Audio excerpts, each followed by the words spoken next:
Hello, hello! Are we live? Hello.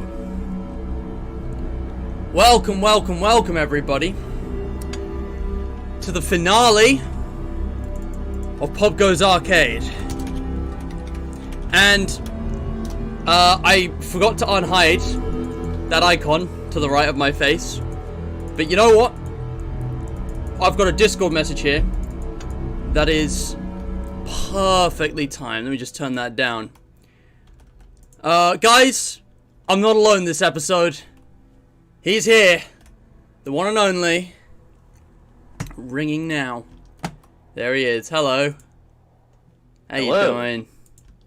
You hear him, guys? You're the man? The funny FNaF Academy man? Febby for bar. Febby for bar man? The red man? Who's watching? Saps, Holly Jolly Carl, welcome to the stream. Yeah, so yeah, I thought I'd bring Ambience back on. It was actually his suggestion. I guess that you don't need to know, but I want to mention it anyway. Scott here was going to come back for the last episode of Popgoes Arcade on the channel. Probably, unless I 100% this someday, I don't know. 200%. Well, technically, whatever. Steam achievements are a different thing. We were actually going to bring on one of the game developers to talk about it, but that hasn't panned out, which is totally fine. Like, I've come to this game much later than everybody else, and, like, they're busy now. November, like, this period of time is, like, term one for anyone in school or education. So it's, like, the worst time to organize any kind of meeting. But, hey, you know, I'm still here. We're just here to have a good time. Anyway, let me just close the music. So, Popgoes Arcade, the Machinist, that should be episode 5, not 4 in the title. Really sorry. I've done something different with the whole formatting for this series. What do you guys think of that? And I'll just read out the description. We've reached 190% completion, having defeated both final and secret bosses, as well as collecting a ton of items. For the finale of the series, though, I'm here to 200% Popgoes Arcade, find all the remaining secrets in the Machinist, and I'm going to edit the description here. And bring on a special guest one more time. Also, why I forgot to tag him in the description. I wasn't sure if he was going to make it, but yeah, guys, the description's updated. Do you want to put ambience in the title? Guys, I'm forgetting the etiquette. I gotta use that YouTuber clout. If I put ambiences in the thumbnail and title, I get more views. Anyway. So true. How are you anyways? You know. Should I probably ask? Doing alright. Just been trying to get the script done for the latest guide, watching more movies. I just saw the Blair Witch Project the other night, and that was great. Nice! Yeah, I haven't really kept up with that, and it's weird, like, I've not really watched many horror movies, but you've had a very comprehensive, like, tier list with your reviews over on your server, which, if you guys watching on, you should definitely go check out. If you go to Ambience's YouTube channel, let me show you this. There's the QOTD charity shoutout. We'll talk about that later. If you look in the description, you might have to refresh. I just updated it. You can check out Ambience. Nice tag, Ambience Official, just to make sure there's no imposters. So it's very good. Guys, imagine needing to put official in your, I forget what they call it. It's not a tag, it's yeah, it totally wasn't because something. some audio channel already put of course. tag. To be fair, Ambience is kind of common. Even Mr. Matt, there's other Mr. Matts, although none of them I don't think are as consistent as me. But yeah, I got surprised when I figured out that searching Ambience FNaF actually started to bring me up in memes after a certain point. yeah, it does. But yeah, guys, if you guys don't know who this is, I don't want to tell you. Great videos, but yeah, if you join his Discord server, I'm actually going to show this off on stream because it's relevant. Oh, look, I got pinged. Oh, look at that, guys. He replied to my Q&A. You can go talk to him and all of the other FNAF pros, such as True Player, Shooter25, and all of the other fine folks. Oh, hell yeah. Ambient24, hell yeah. Ah, thanks for the shout out, dude. Oh, man. Yeah, it was movie TV discussion, I think. Look at this. Is this episode 4, Duncan? I've lost count. Man. We'll be getting started soon, guys. It's just I just got home from not a long day at uni, but you know, I'm a busy guy, so forgive me if I'm a bit slow starting The stream isn't going to be long. It's not going to be short either. I'm thinking 2.5 hours max, but 1.5 minimum. Oh yeah, it is 4. Sounds good. Dude, I can't count. Also, you're not obliged to stay here the whole time. If you need to go in like 30 minutes, you can do that. But yeah, I'm probably going to go 90 to 180 minutes. It's kind of, usual run time. Anyway, yeah, if you guys want to keep up with that, that's very cool. Like, you've watched so many horror movies. That's Indeed, yeah.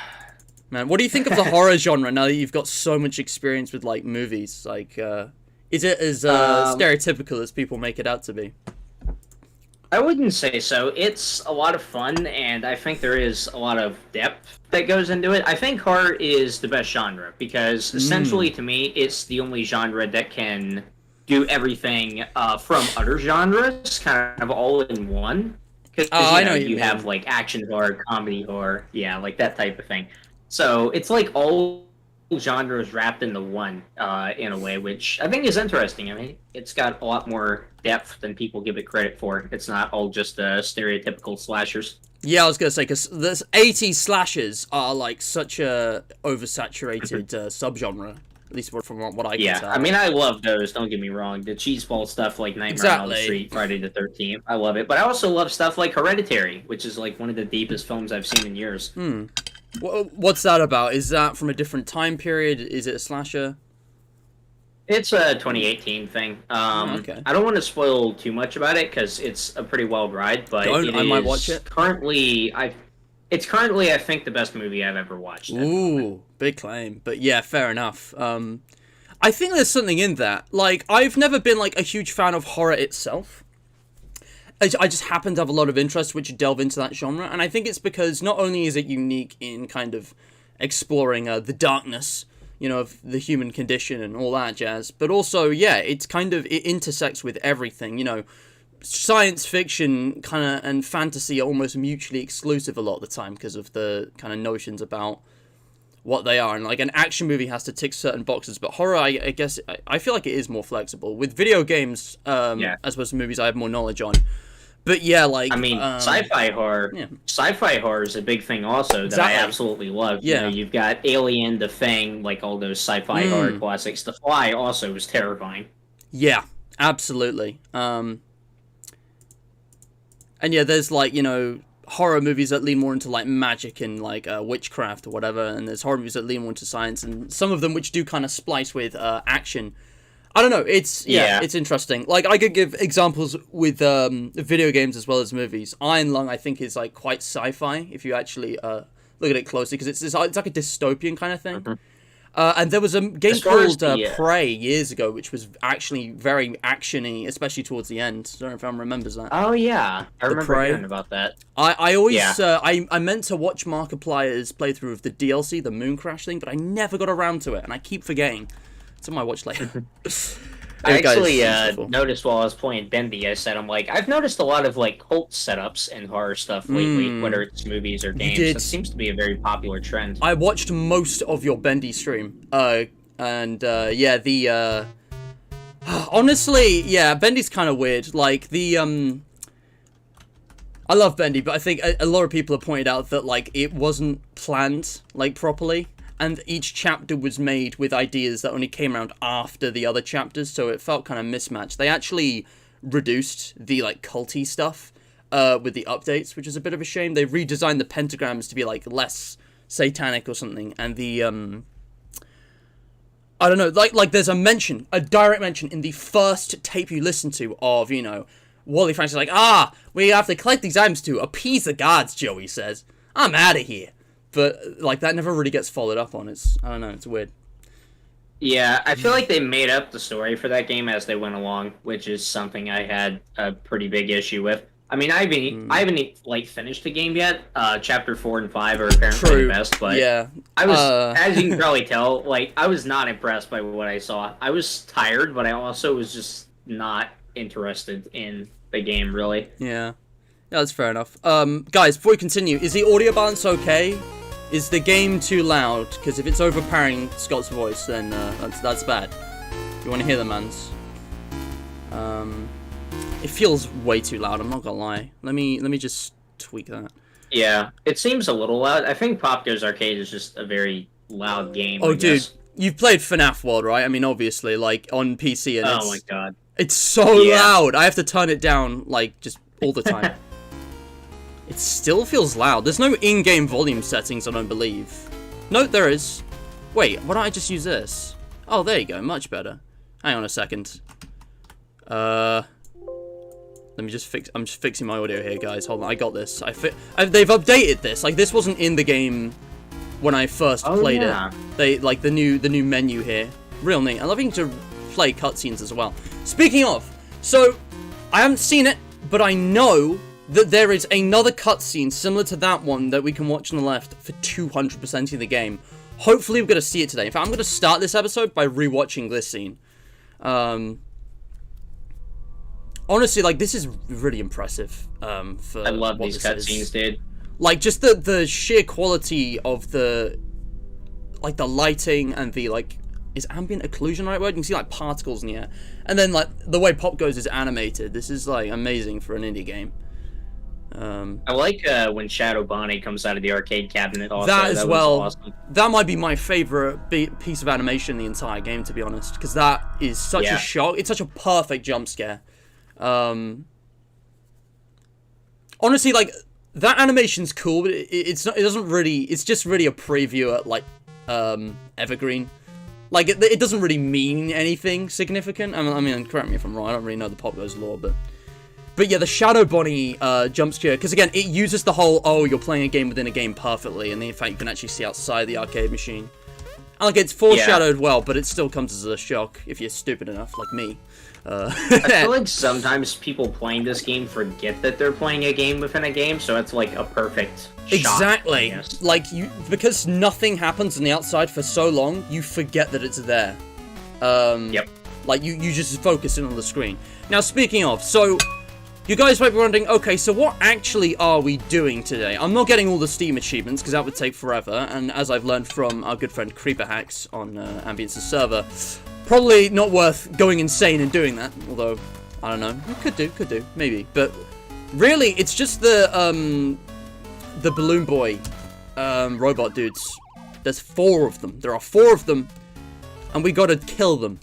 We gotta kill them by abusing their industrial stomach machinery. I don't know what else there is to do in the game other than achievements, but we're gonna find out. And honestly, like, our progress jumped 40% with 1 boss fight, so, you know, probably not a whole lot else to do. Where the heck is this guy? Have I walked past him? I'm just skipping the fights for now, because I might need to grind, but I'll do that. We get there when we get there. Oh, it's up here. I remember now. Yeah, anyway, just gonna catch up with chat. It doesn't really say hi to all of you. Duncan, DJ, welcome to the stream, my fine fellows. That was right, Duncan. I said 5 because it's 5 characters in the thumbnail, but I added both the squirrels together because, yeah, exactly.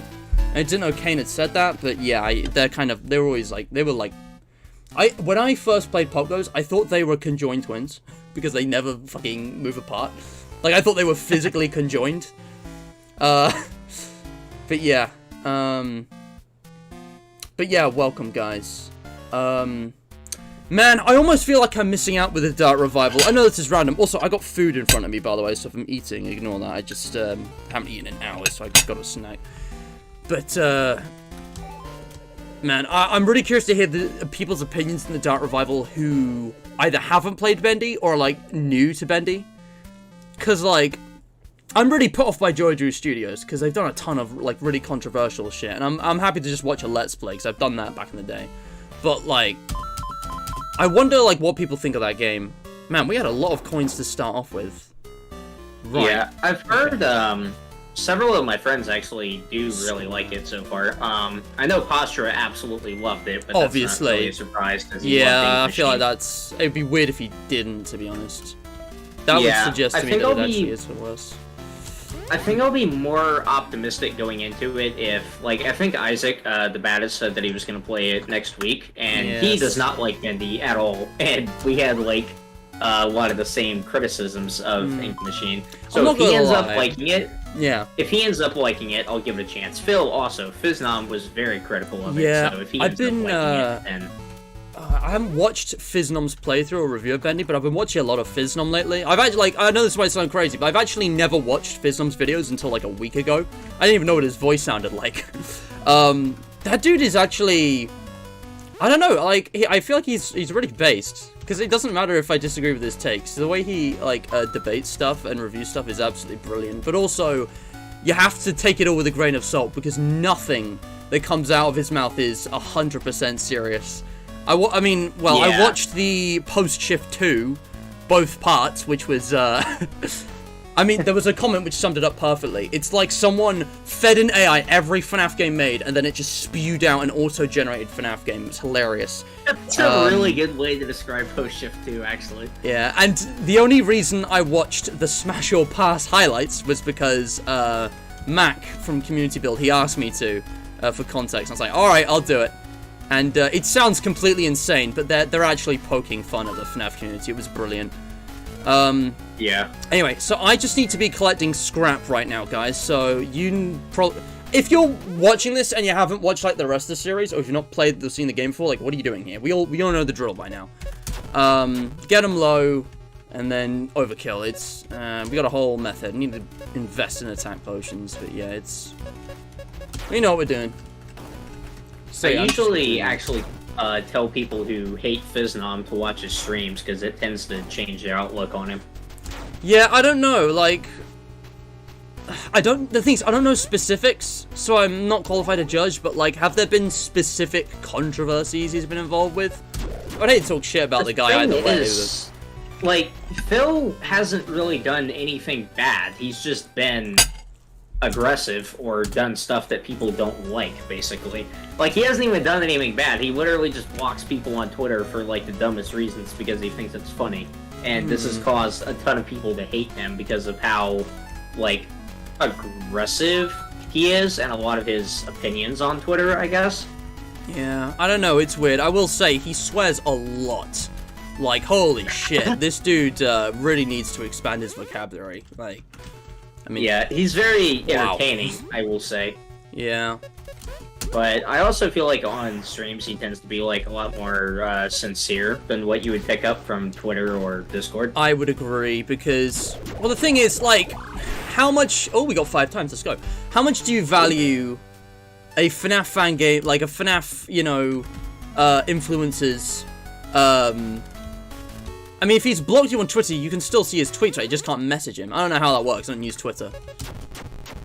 Yeah, and he doesn't block anyone on the FNaF Plus account either, which is a separate thing. Right, so it's yeah. not like they're missing any big news. Exactly. I mean, I don't know. Like, that's his personal choice. Like, if he's gonna be, like, petty, then, I mean, that's his problem. I don't really care. But, like, I don't know. I think he just doesn't take it seriously because he knows that Twitter's a shithole, and the only reason he has it is because everyone else uses it, so he has to have it, you know, to stay connected with the world. Yeah, that's exactly how it comes off to me. Yeah. And then, to be honest, a lot of the people that I see, like, whining after being blocked by him seem incredibly annoying. So I really, I don't blame him that much. Like, I don't know. I've interacted with him a few times on Twitter, and I'm not blocked yet, and I've seen people, like, reply to him constantly that don't seem to be blocked yet, so I think it really is just people that he finds irritating for one reason or another. There's but a I lot really of don't that. think he takes it seriously. Exactly. Also, like, there's other ways of contacting him. There's the Discord server. There's his YouTube, you know... Well, I mean, you'd have to probably tip him a significant amount of money. I was on... I think it was the stream he invited Pastor on to solve the Bendy law. I sent the guy $2. Didn't even acknowledge my comment, but, like, I don't blame him. There were loads going, but I was like, man... This guy's popular. You gotta, like, you gotta pay your way to being noticed. But it didn't matter because honestly, the guy makes good content. I'd be happy to give him my money. Not wealthy enough to, like, you know, join, but you know, it was a good stream. Yeah. And I like Pastor too. Pastor, honestly, like, I know Pastor's like big, like, Alice Angel. I mean, Bendy the Machine simp, but you know, like, dude's awesome. He's a good guy. Yeah. Yeah, Postura is cool because I feel like I can, like, disagree with him on anything, and I feel like other people can disagree with him on anything without, like, any risk of it getting toxic. Exactly, like, dude, it's just an opinion on a video game. like, if you know, there are so few things I would consider, I mean, no offense to all the people who, you know, are very enthused about the games. I'm enthusiastic about games, but, like, it's trivial, man. There are very few things I'd consider important enough to get mad about, you know. Yeah, like, actually mad, you know? Like, you know, mock outrage is one thing, and I think that's, kind of what Phil does a lot. I do that sometimes also, like, not only just the stuff like the glitch attraction bugging out because I thought it was funny, but like the whole whatever like minor feud I got in with F King last week, I just thought it was hilarious. Like, obviously I legitimately don't like the guy, but I wasn't taking the supposed drama that I was having with him remotely seriously just because I thought it was a lot of fun. Yeah. See, I think this kind of thing, social interaction and responses to negativity, the best thing to do really depends on the specifics of the situation. And, like, I don't think I personally would do what you've done, but I think, like, you know, taking it lightly and not too seriously is actually a great way to handle it. Because the thing is, with the context of Theft King, it's perfectly understandable, you know, why. I mean, maybe I'd do the same thing. I don't know. It depends.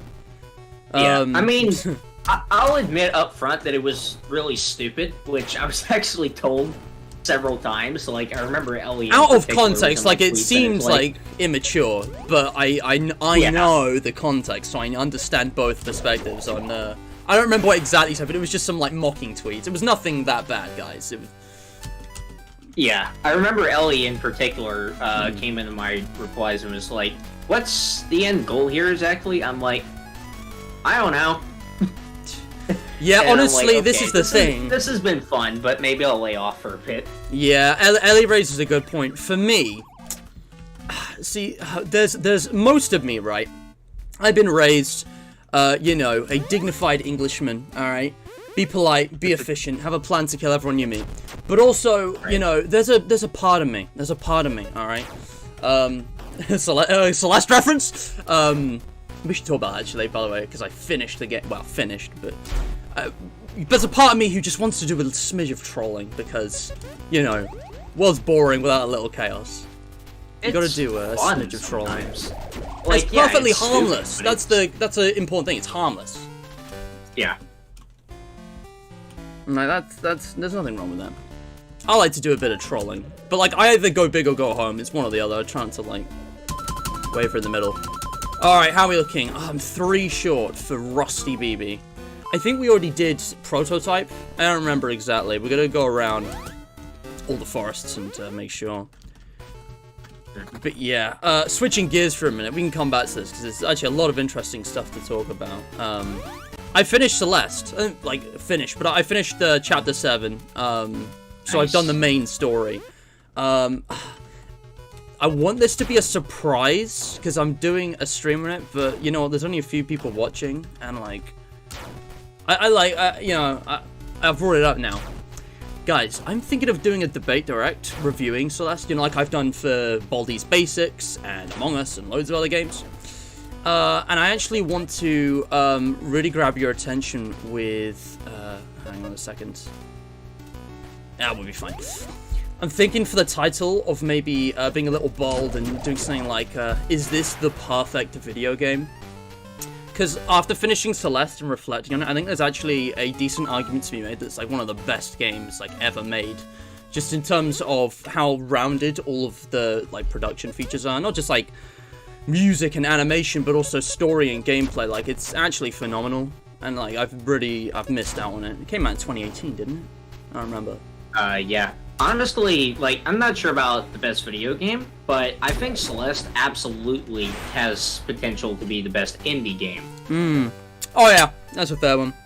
Because then you got like Red Dead Redemption 2. Yeah, in terms of just like one individual game and not the entire series, I think Celeste absolutely could be the best indie game. Multiple games? No, just like I'm talking about other series. So like if we were comparing it to the FNaF series, for example. Oh, right, yeah. Well, that's the thing, and things aren't always compatible, but, like, I don't know, as an indie, like, solo video game experience, I think it might be the best that I've ever played.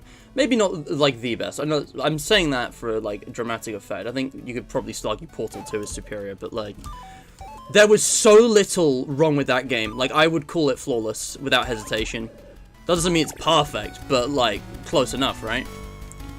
Pretty much, yeah. Because, like, what would you change, you know? And that's, like, my approach to critiquing games. I'm like, okay, well, there's nothing I change. Fair. I think some of the mechanics sucked. But the thing is, assist mode. It's so incredibly accessible. It doesn't matter if the gameplay was unfair at any part, because you can just activate assist mode. And I mean, then there's the people who want to try to beat it without, but, yeah, that's a whole other thing. Oh, wow. Yeah, I never used assist mode, but I still like the fact that it's in the game, just because I feel like everyone needs a chance to experience the story. I mean, I don't think the game's unfair. I think there's just lots of tricky, like, specific, and even just, like, single jump areas, which just require a lot of precision and, like, a lot of practice, and I skipped maybe 2 or 3 of those using assist mode in the whole game. Yeah. But, like, the actual game mechanics, I mean, they didn't really strike me as that unfair. I didn't feel like there was significant RNG or anything like that. Yeah, Chapter 8 might feel a bit like that. It's going to be kind of annoying. And then Chapter 9 is, like, really hard. Ooh. Well, looking forward to it. Yeah, Chapter 9 is also, like, super, super long. Yeah. Again, I know there's probably artificial ways of increasing difficulty, like, you know, increasing length. But there's the thing. The final level was about to fall into that trap, and then, with genius game design, we got the checkpoints, which you have to manually go up to and, like, actually touch, so then you control where your save point. Again, player agency is handled really well in this game. Like, I don't know. When I got to that bit, I was like, why didn't they just use this for the entire game? Because then it's even more skill-based. I think one of the reasons that I actually dislike Chapter 3 is just because it feels like there's not as many ways to complete each dream, I guess. Because in other chapters, it feels like there's a lot of free movement. Whereas Chapter 3 is just like, you know, predicting cycles. Yeah, I get what you mean. It's, I don't know, just less creative. Honestly, I love the non-linear aspects of it, but I also got lost sometimes. Like, I don't know, I don't mind having a linear path for this type of game.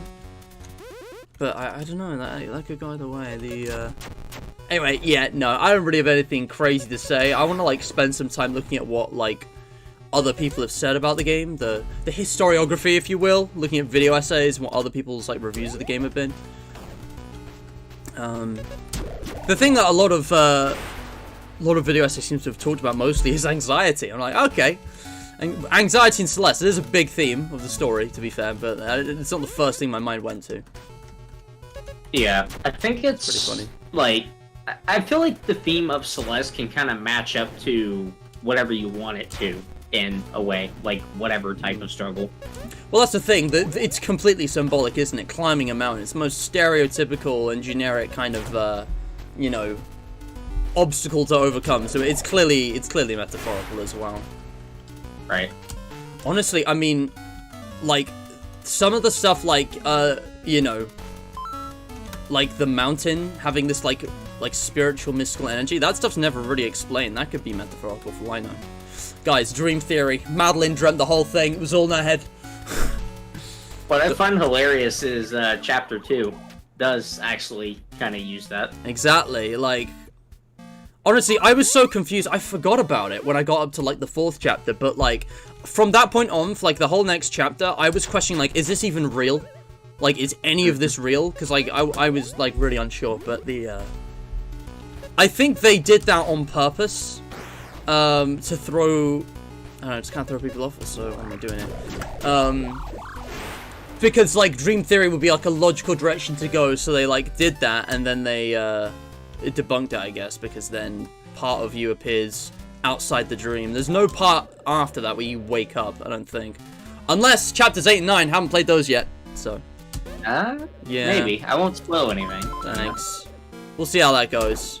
Alright, here we go, guys. Rusty BB has been decimated. Jeez, that didn't take too long. I guess this is goodbye. Hope the coins came in handy. You showed a lot of scrap to use up, and here we... Man, that's honestly kind of sad. Like, these guys were, like... There we go, Mallet Head. These guys were, like, perfectly friendly, very helpful, and they're fully aware that they're going to die, and they're like, oh, yeah, no, you have to do this. This is... You want this. Say that you want this. I want this. Man. How you doing in chat? Yeah, the April Fools. Yeah, I don't know, Duncan. I'm actually gonna leave that fight because Sarah doesn't give me much scrap. Lemixter, hello. DJ, I'm good. Why do you ask? What was I saying? Oh, it was probably the the proper Englishman bit. Oh yeah. This is too English for you Americans to understand. No, you see, we all talk like this because we're so educated and posh. I say. Yes. Dude, British stereotypes, especially from the American perspective, are so funny. I love, like, hilarious. The English, like, archetype in American comedy. It's just brilliant because it's so completely absurd and out there while simultaneously being very real and grounded in reality. I actually love hearing other Americans' stereotypes and, like, preconceptions of what British people are like, because you can tell they've never met one in their lives. Right? They take, like, 2 or 3, like, really accurate, like, historically, like, you know, grounded stereotypes, and then just mash them all there. Just get them right in there. They mash them more than New York mashes up, you know, different cultures. Immigration in the early 20th century was someone else. We're actually looking at that today. Sorry, guys, I'm a historian. I'm going on about it. I went back to uni, obviously, in September. Like, I'm actually actively studying again, and wow. Oh, it's all coming back to me. The lingo, the essay writings. Anyway, yeah. Yeah, America in general is kind of just like a huge melting pot of different cultures, which is kind of neat. That's the exact phrase that I used today when we were talking about, well, we were looking at the Middle East, but it was a comparison because there was this big immigration in, like, the 1920s of Middle Easterners and Mediterranean people to the USA specifically. And yeah, that's absolutely right. I mean, you have, you know, in using the New York example, you've got your Chinatown, you know, you've got your, I don't know what, but, like, you know, little, like, kind of areas specific to, you know, ethnic groups that, like, represent other countries, nations, or religions or whatever. There used to be a Syria town, but that got, I think that got, like, demolished or something in the 1970s for reasons we probably shouldn't get into right now. But, yeah. Syria town. It feels weird saying that. Like, imagine in 2022, Syria town in, like, New York or some, like, American city. Oof, that would not fly today. Yeah. Alarm clock bear. Yes, DJ. Yeah, I was saying something sus. Oh, yeah. Sorry. I don't even process it anymore. Like, the sus stuff, like, I just, you know, it just flows through me. I am one with the sus, and the sus is one with me. Nice. That was it. Yeah, we were talking about the smash or the definitive FNaF smash or pass earlier. I mean, I have a lot to say about that, but it's kind of hilarious to hear them talk about it because it's almost like there's some kind of consistent logic to it, and then some, like, curveball gets thrown in. I think having Kane and Ellie on there was hilarious. Great people to put Fizz on to collaborate with. Kane's just general demeanor on that stream was great. He was literally the I'm just saying guy. He was like, okay, hear me out. Yeah. I love that he was, like, explaining how, oh man, I can't believe I'm saying this. He was explaining how Circus Baby revolutionized FNaF Rule 34, while also arguing why she's a pass, like, definitively. It was brilliant. This makes a lot of sense because Kane was the main one who was pushing the stupid adult theory in 2016 when System Location was about to come out. Seriously? Yes, I'm not kidding. He was actually, like, the main one who was pushing that theory that, like, it was basically like animatronic prostitutes. That makes sense. Because I remember Mac was saying to me that Kane's a simp for Circus Baby and all the Sister Location characters. I was like, he's saying the opposite here. Well, that context changes things a little bit. That makes a lot of sense, huh? Yeah, he might have switched on that a little bit over. Just a smidge. Yeah, he was the main one doing that, leading up the Sister Location on Reddit and stuff. Yeah, to be honest, like, again, I'm gonna sound like an absolute historian here, okay? Because a Sith never deals in absolutes, but when I first heard that theory, it did sound credible to me. Like, I thought, yeah, that actually could be legit. But I was never, like, 100% on board with it. I was, like, 50-50. I was like, it's too early to say, but I could totally see that. And that would be an interesting direction to go in. Well, I thought it might make sense, and then I remembered who was developing the game and thought about it for 2 seconds, and then it didn't make sense anymore. Exactly. I was never convinced by it, because, I mean, yeah, Scott... It's kids' games. That's what he's known for. And also, oh, what was I remember, I mean, it was very quickly debunked, right? But also, right, yes, we did do Prototype BB. I mean, the FNaF is weird, man. Like, I mean, I know that's like, that's not saying anything, but, like, they haven't gone in, like, a very adult direction, yet, while simultaneously trying to appeal to children, there's been a lot of, like, weirdly mature, not sexual, but mature themes in a lot of content lately. There was the whole, like, I still can't believe this is real, but there was a whole, like, Springtrap MPreg in Fazbear Frights. And then there's the Glamrock animatronic design. So a lot of people who are talking about, I don't know, you look at Jacksepticeye's first playthrough and it's like, holy! They made the sexiest animatronic designs! I'm like, Jesus Christ. I mean, they've got more humanoid, I guess, like bodies, because they were modeled by people, I mean, to put it frankly, more competent than Scott.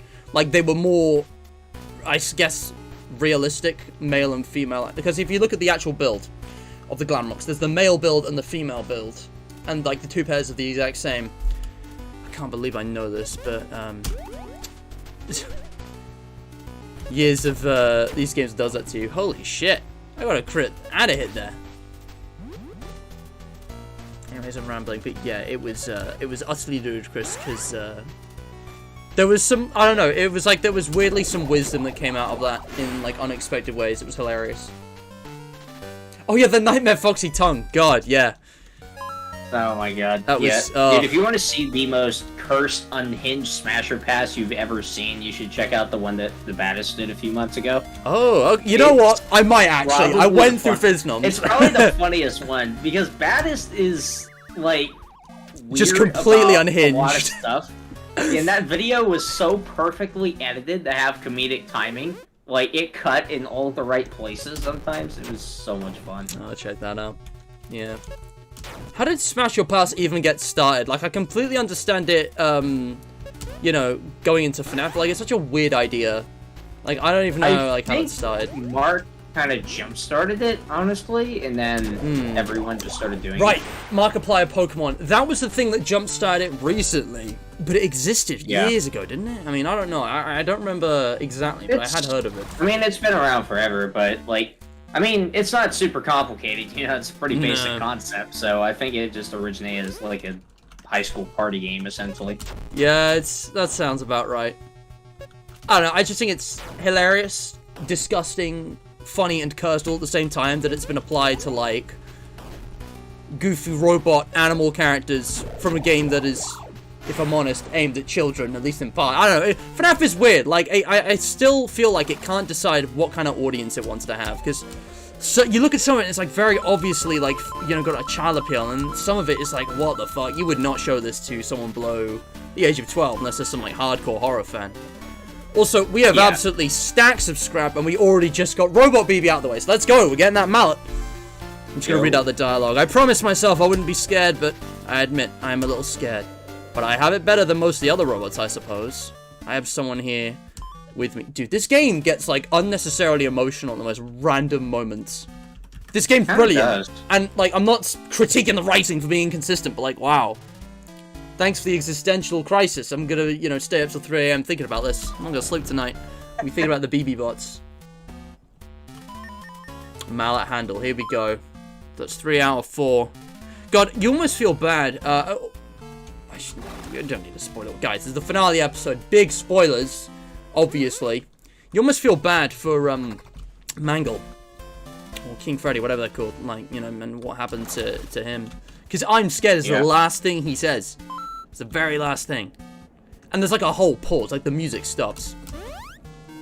Yeah, Anyway, this game has, that's like, quick. a weirdly wide range with its dialogue.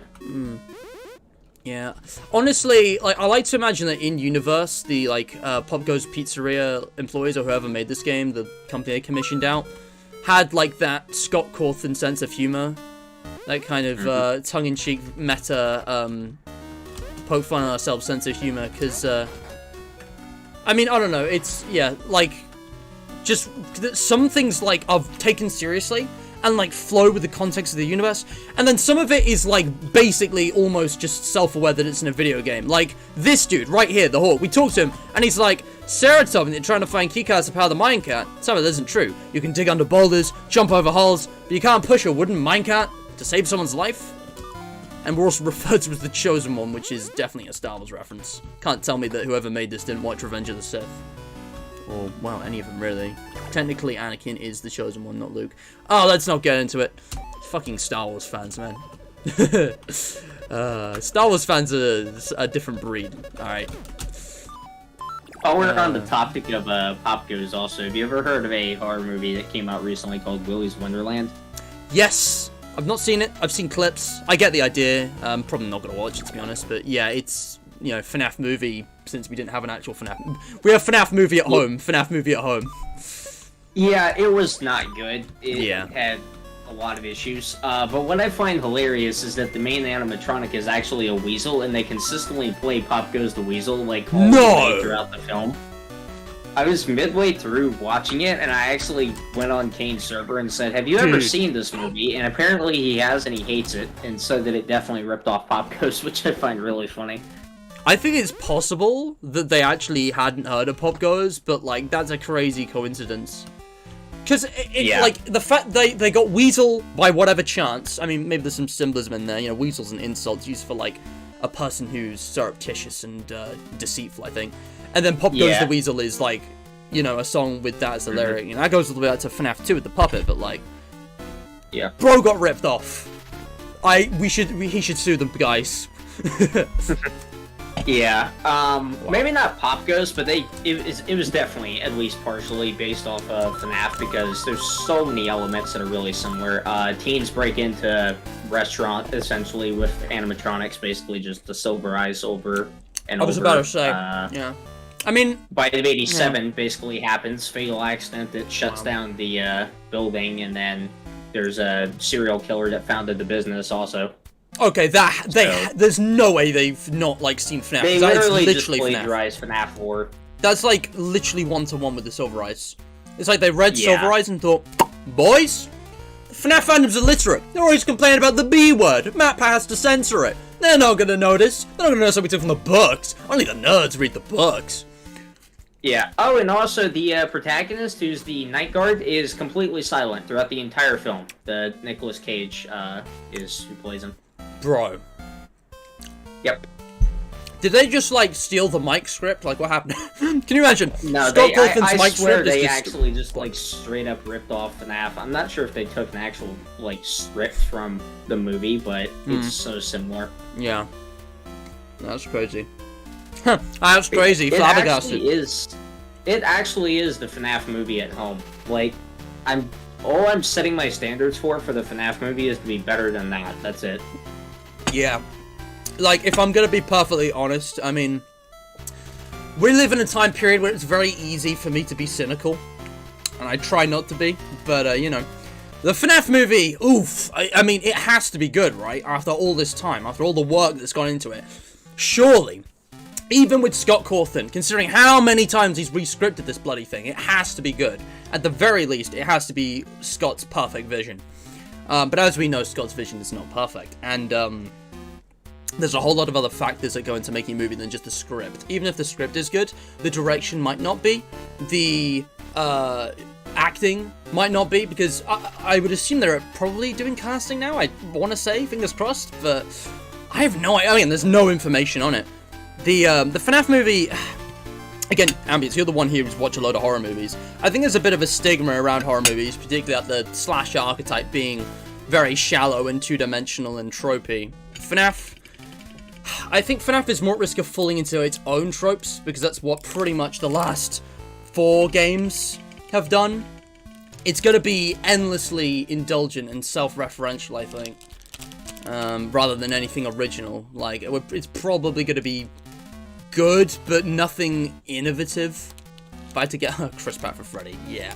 Yeah, I mean, Imagine. I feel like most people looking forward to the movie are just looking for, like, more FNaF, which, yeah, I'm definitely for, but honestly, I just want it to be a good horror movie. Exactly. It doesn't need to be experimental. It could just be a retelling of the Silver Eyes or FNaF 1 and be a good movie. Honestly, a retelling of FNaF 1 that really goes into Michael Afton as a character, I think would actually be optimal. I'm 100% down for that, yeah.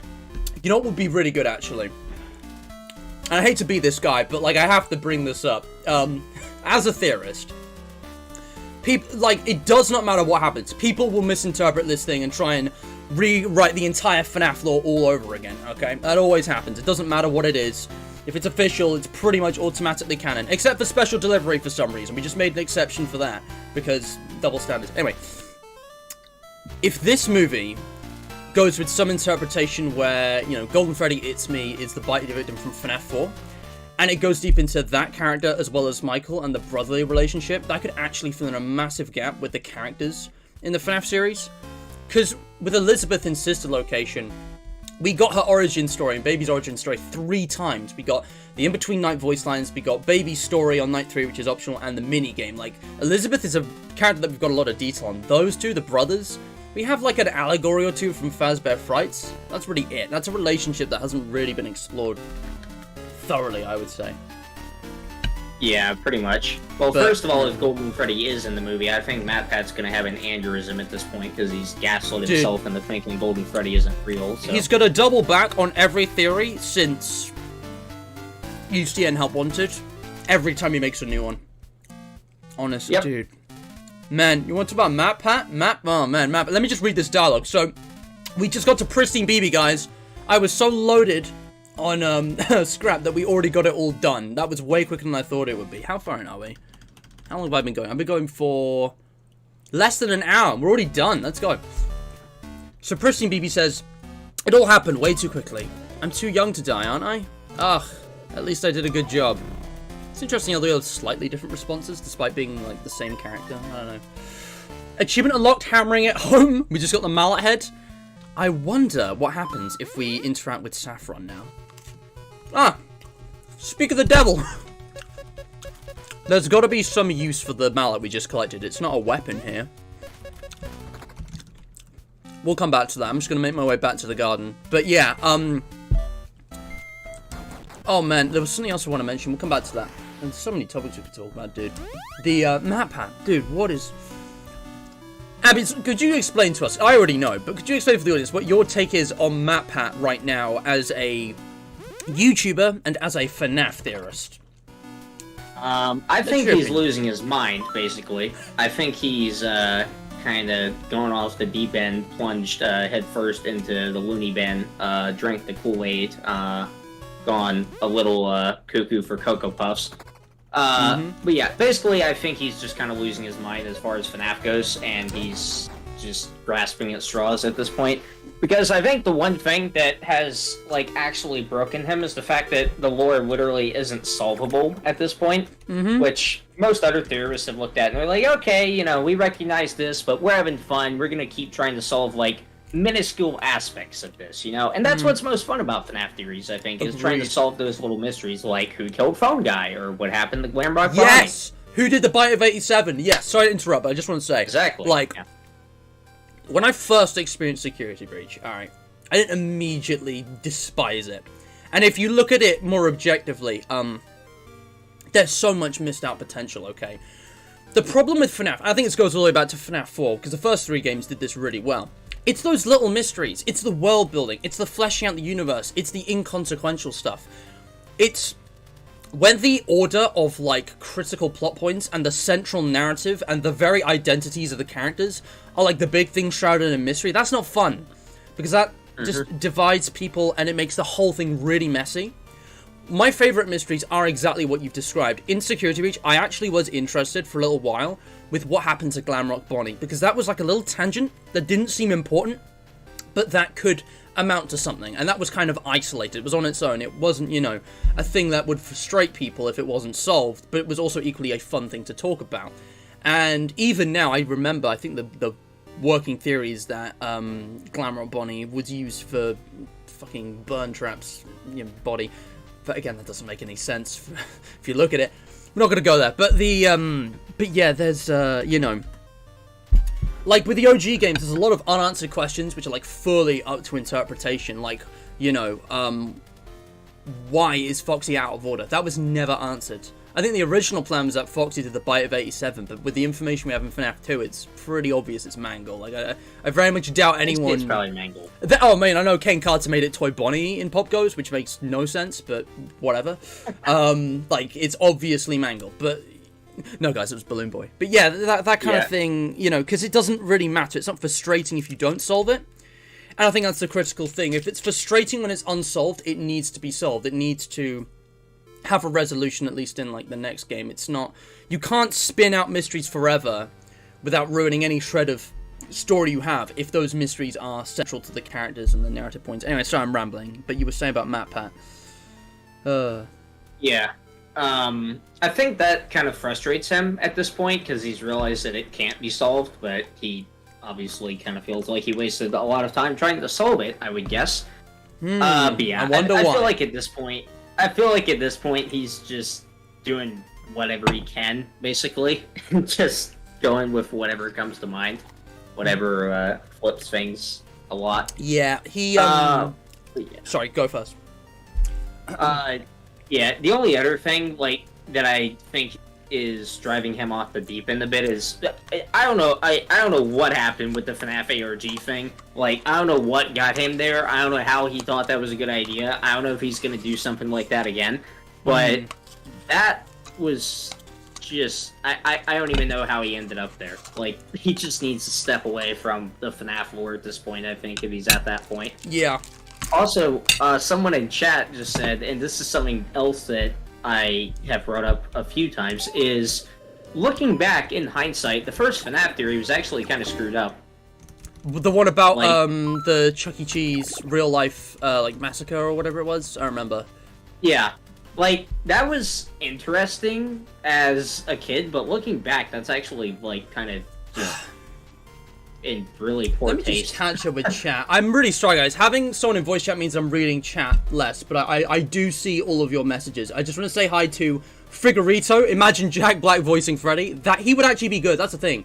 Jack Black is a really talented voice actor. I genuinely would love to see him in the FNaF universe. I mean, he could do a great Freddy or Fredbear or something. Yeah. Like, I want to talk about like FNaF movie casting ideas today. Also, that'd be funny. Hold that thought. Agent, I see you. Pizza, very nice. The mallet's just for show in your room? Oh, it's just a trophy? I mean, that's fair enough. But, really? Oh. FNaF movie gets a major update. Yeah, I remember that. Again, what happened to Phone Dude in FNaF 3? That's a great, like, minor mystery. Because it doesn't change anything. Yeah. But, like, you could create a nice little headcanon with that.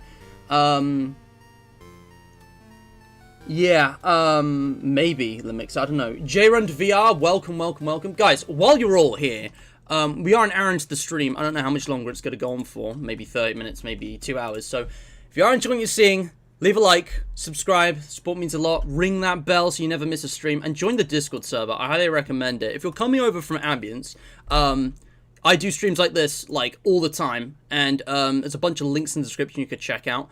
If you have a go at this question here, the question of the day, it's a bit of a self-indulgent one because it's the last episode of a series. Because I'm wondering if I should restructure my weekly live stream schedule, because this series got done kind of quickly, and I wonder if like that could be improved somehow. But if you give me the best answer to that, I'll give you a shout-out, link below, just like the Rainforest Trust, which is today's charity shout-out, because I'm a charitable guy. Rainforests are important, guys. Protect the rainforest. Seriously, check this out. Species Climate People. This is an organization that relies on donations from people like you to continue their good work in protecting, you know, nature from humanity's more destructive action. And like, you can read all about them here.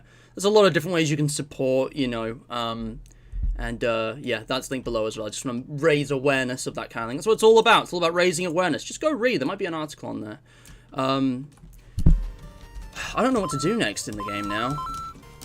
But let's just keep chatting, because, yeah. The thing is, right, I don't know if this is, like, an unpopular take, but I don't hate MatPat at all. I think he's a victim, because I think he's made one critical mistake, and that's not giving up. That's not, hanging up his hat when he needs to. If you look at MatPat's non-FNaF theories, just his other stuff, like, it's not as off the deep end. It's like just, usual MatPat stuff. And for years, I've really genuinely looked up to him. MatPat and the Game Theorist was actually the inspiration for Continuity Error, which is my video essay channel now. The whole thing is inspired from the Game Theorists. And, like, I've been watching him since 2015. And I think the guy's, like, a genius. Like, he should be like a university professor with the skills he has, but instead he's chosen to be a gaming YouTuber, which is fascinating. The thing is, though, with FNaF specifically, first of all, I blame Scott for the state that FNaF is in right now. Not hating on Scott. I think there's been a lot of divisive stuff about opinions on Scott Cawthon. I'm not judging him as a person. I just think his choice, the exact hows of his retirement and the details of what comes after have been terrible. And instead of kind of looking at security breach objectively and calling it out for what it is, kind of just a self-referential, package of bits and bobs that don't actually connect into any kind of coherent, narrative or lore, he's tried his hardest to hit the lowest hanging fruit and all the short straws, with easy theories, like, oh, this, that, and the other, Afton family, and, yeah, that was a mistake. He also melted the shit out of it, probably because he knew it would be profitable, and, that's the smart move. He made, like, 5 videos in, like, a month on Security Breach. It's just depressing, honestly, but, yeah, and, I don't know, I think MatPat needs to just step away from FNaF, as you've said, Ambience. I think you're completely right. It's just not good for him. Yeah, I think a lot of people tend to assume that I hate MatPat, which is probably my fault because I've jokingly said that I hate MatPat. You've said some mean things, but I know you don't hate him. Please elaborate. Yeah. So basically, my take on MatPat is kind of interesting because I think he's an overall good person who has a hilarious track record of doing very stupid and insensitive things. The ARG thing. Accident. That was just... I think his rabid fans and his stans are honestly more to blame. But still, he should have known better. Oh yeah, I mean, honestly, his fan base is complete. Most of his fan base is complete cancer. They are, like... But he himself, like... It's almost humorous how long of a track record he has of just doing dumb stuff while also clearly not meaning any of it. Like, he just keeps accidentally doing progressively more stupid things and either doesn't realize it or does realize it and then backtracks really quickly and then does something else equally stupid like 2 weeks later. Yeah. So, I don't know. I definitely don't think he's a bad person, but he also definitely seems to be lacking the ability to have enough self-awareness to actually figure out when he's doing something wrong. He's had poor judgment on multiple occasions. I'm judging his actions, not him. That is definitely one of the worst examples. Absolutely. That one was just yikes. I just want to catch up with chat. There's a lot of messages here, which is nice to see. I don't care about Matt's content much. Alright, bye! Oh man, being called Matt, also being a FNaF theorist, dude. With two sides of the same coin. The memes, man, in the FNaF lore chat on Shrine of Ambience. Sorry, no, the Ambi Anthill, as it is now known. Guys, the Ambience Yeah, I'll lore. probably change that back in like 3 weeks, just because I don't feel like having my entire Discord server based around a Theft King joke. Yeah, that's probably not it. Like, if it's a chance to laugh at Theft King, I'll take it. But yeah, I actually, in honor of that, I did a temporary update. I will revert this when Ambience revert this. The Enshriners are now called the Ambiants on Hydration Nation. Nice. I love that there's like an exclusive role for the different server. I love the way we did partnership. Community build as well. Community build came first, but yeah. Man, I'm so glad our server's partnered. That was honestly one of the coolest things I've done on Discord. Yeah. I'm just reading chat. Lowest hanging fruit. You know the saying, Duncan, like low hanging fruit, like easy pickings. What I mean is that MatPat basically went with easy money in response to Security Breach instead of just, in my honest opinion, having a shred of integrity about the whole matter. Yeah, I kind of blame MatPat for the state of modern FNaF theories in a lot of ways. That's the thing as well. Because... I wonder if it's like with Bendy now, we've come so far that the FNaF developers are starting to just be inspired by his theories and confirm stuff that isn't fully grounded in the story. I've never believed that the devs, like, actually go off of what he says, really. At least not fully, but... No, not I would say like that... Bendy. Yeah. I don't know. I think that MatPat's approach to it, like, obviously he says it's just a theory at the end of every video, but I feel like that's more of a throwaway joke at this point than any kind of actual statement. But the fact that, like, every one of his theories seems like it's presented as absolute fact, and then just completely changes and throws everything out again on the next theory. Exactly. I feel like that's part of the modern FNaF community's, like, obsession with being 100% right about something. Like, they believe a theory, and then if someone else doesn't believe it, then they're completely wrong in every possible regard. Yeah, it's actually, like, disgusting. Like, the FNaF theorist community is foul. It is a cesspit of darkness and suffering. Because, yeah, people are just so opinionated and hostile on this matter, and it's like... I don't know. Yeah, it's... People are obsessed with the full truth and nothing but the truth, but FNaF has evolved so much from the old days. They're very obsessed with unsolvable bear lore, basically. Exactly, and that's the thing. It is unsolvable. Even if there is a solution intended by Scott, where everything relevant explained is explained, even if that is the case, which I don't think, just because of the preconceived notions and interpretations of the community and how entrenched people's views are on this thing, God, it's like fucking religion, isn't it? We're a cult. You know, entrenched views. Oh, we've got the Catholics and the Protestants of the FNaF community, guys. We got the Catholic purist, you know, people who insist that everything is canon and it all ties into one big picture that is solvable. Wait, I don't want to actually side myself with an actual religion. Then we have the based Gigachants who, no. We have the theorists who accept flaws, and then we have the base Gigachants who aren't FNaF theorists, period. The Gigachants who never got into theorizing. They're the best ones. They're the real ones. Guys, I'm going to AFK for a minute, because I need to put my dinner plate and stuff away. And I think I'm just going to take this opportunity to take 5. So if you guys need to go AFK, get something to eat, something to drink, go to the toilet, now's a good time. Scott, you can do that, or you could stay and just chat with chat. If you would like, you could just, you know, commentate for me. Again, guys, Rainforest Trust, Ambience is a YouTube channel, you know, my Discord server. It's all linked below, so check it out. If you're bored waiting, there's a lot of cool things down there. If you don't know what Continuity Error is, the video essay channel, it's down there. And, yeah, right, I see what you say, Creeper. So what we're going to be doing next, guys, is buying up those last items in the shop. So grinding for money. And hopefully that'll be it. We'll talk about this when I get back. But yeah, I'm going to take 5, so I'll see you all soon. Alright? Alright. I'll hang around.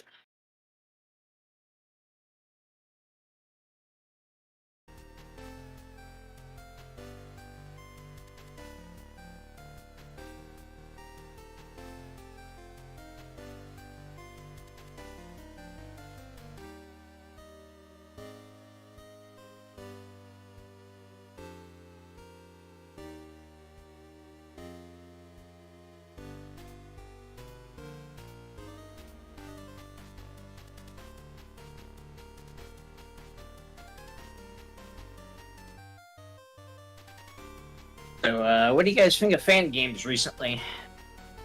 Anything interesting?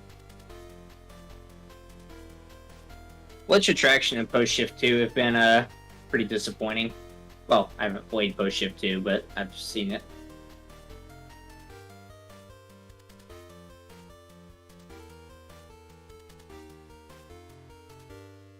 Their YouTube layout is alright. It doesn't seem that different, honestly.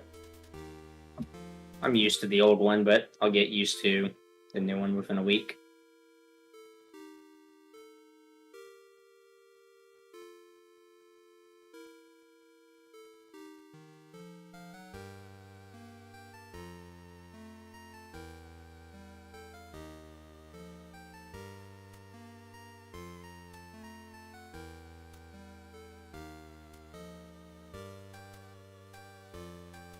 Shift 2 seems infuriating.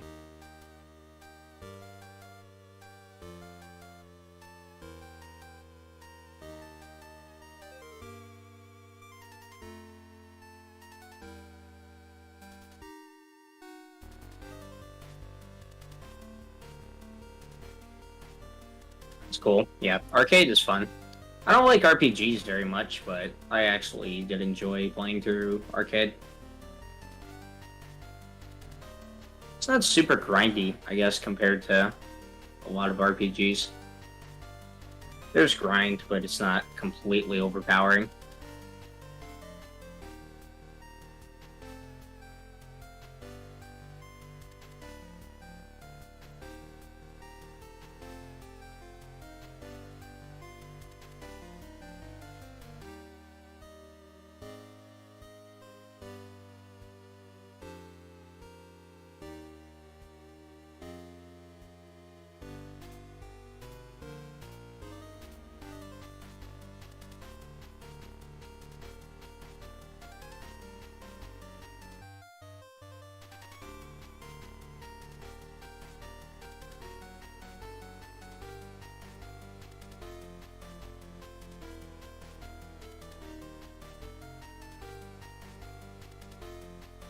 I just saw the question. Are FNaF and Bendy similar? If so, how and why? That's the one up on screen right now.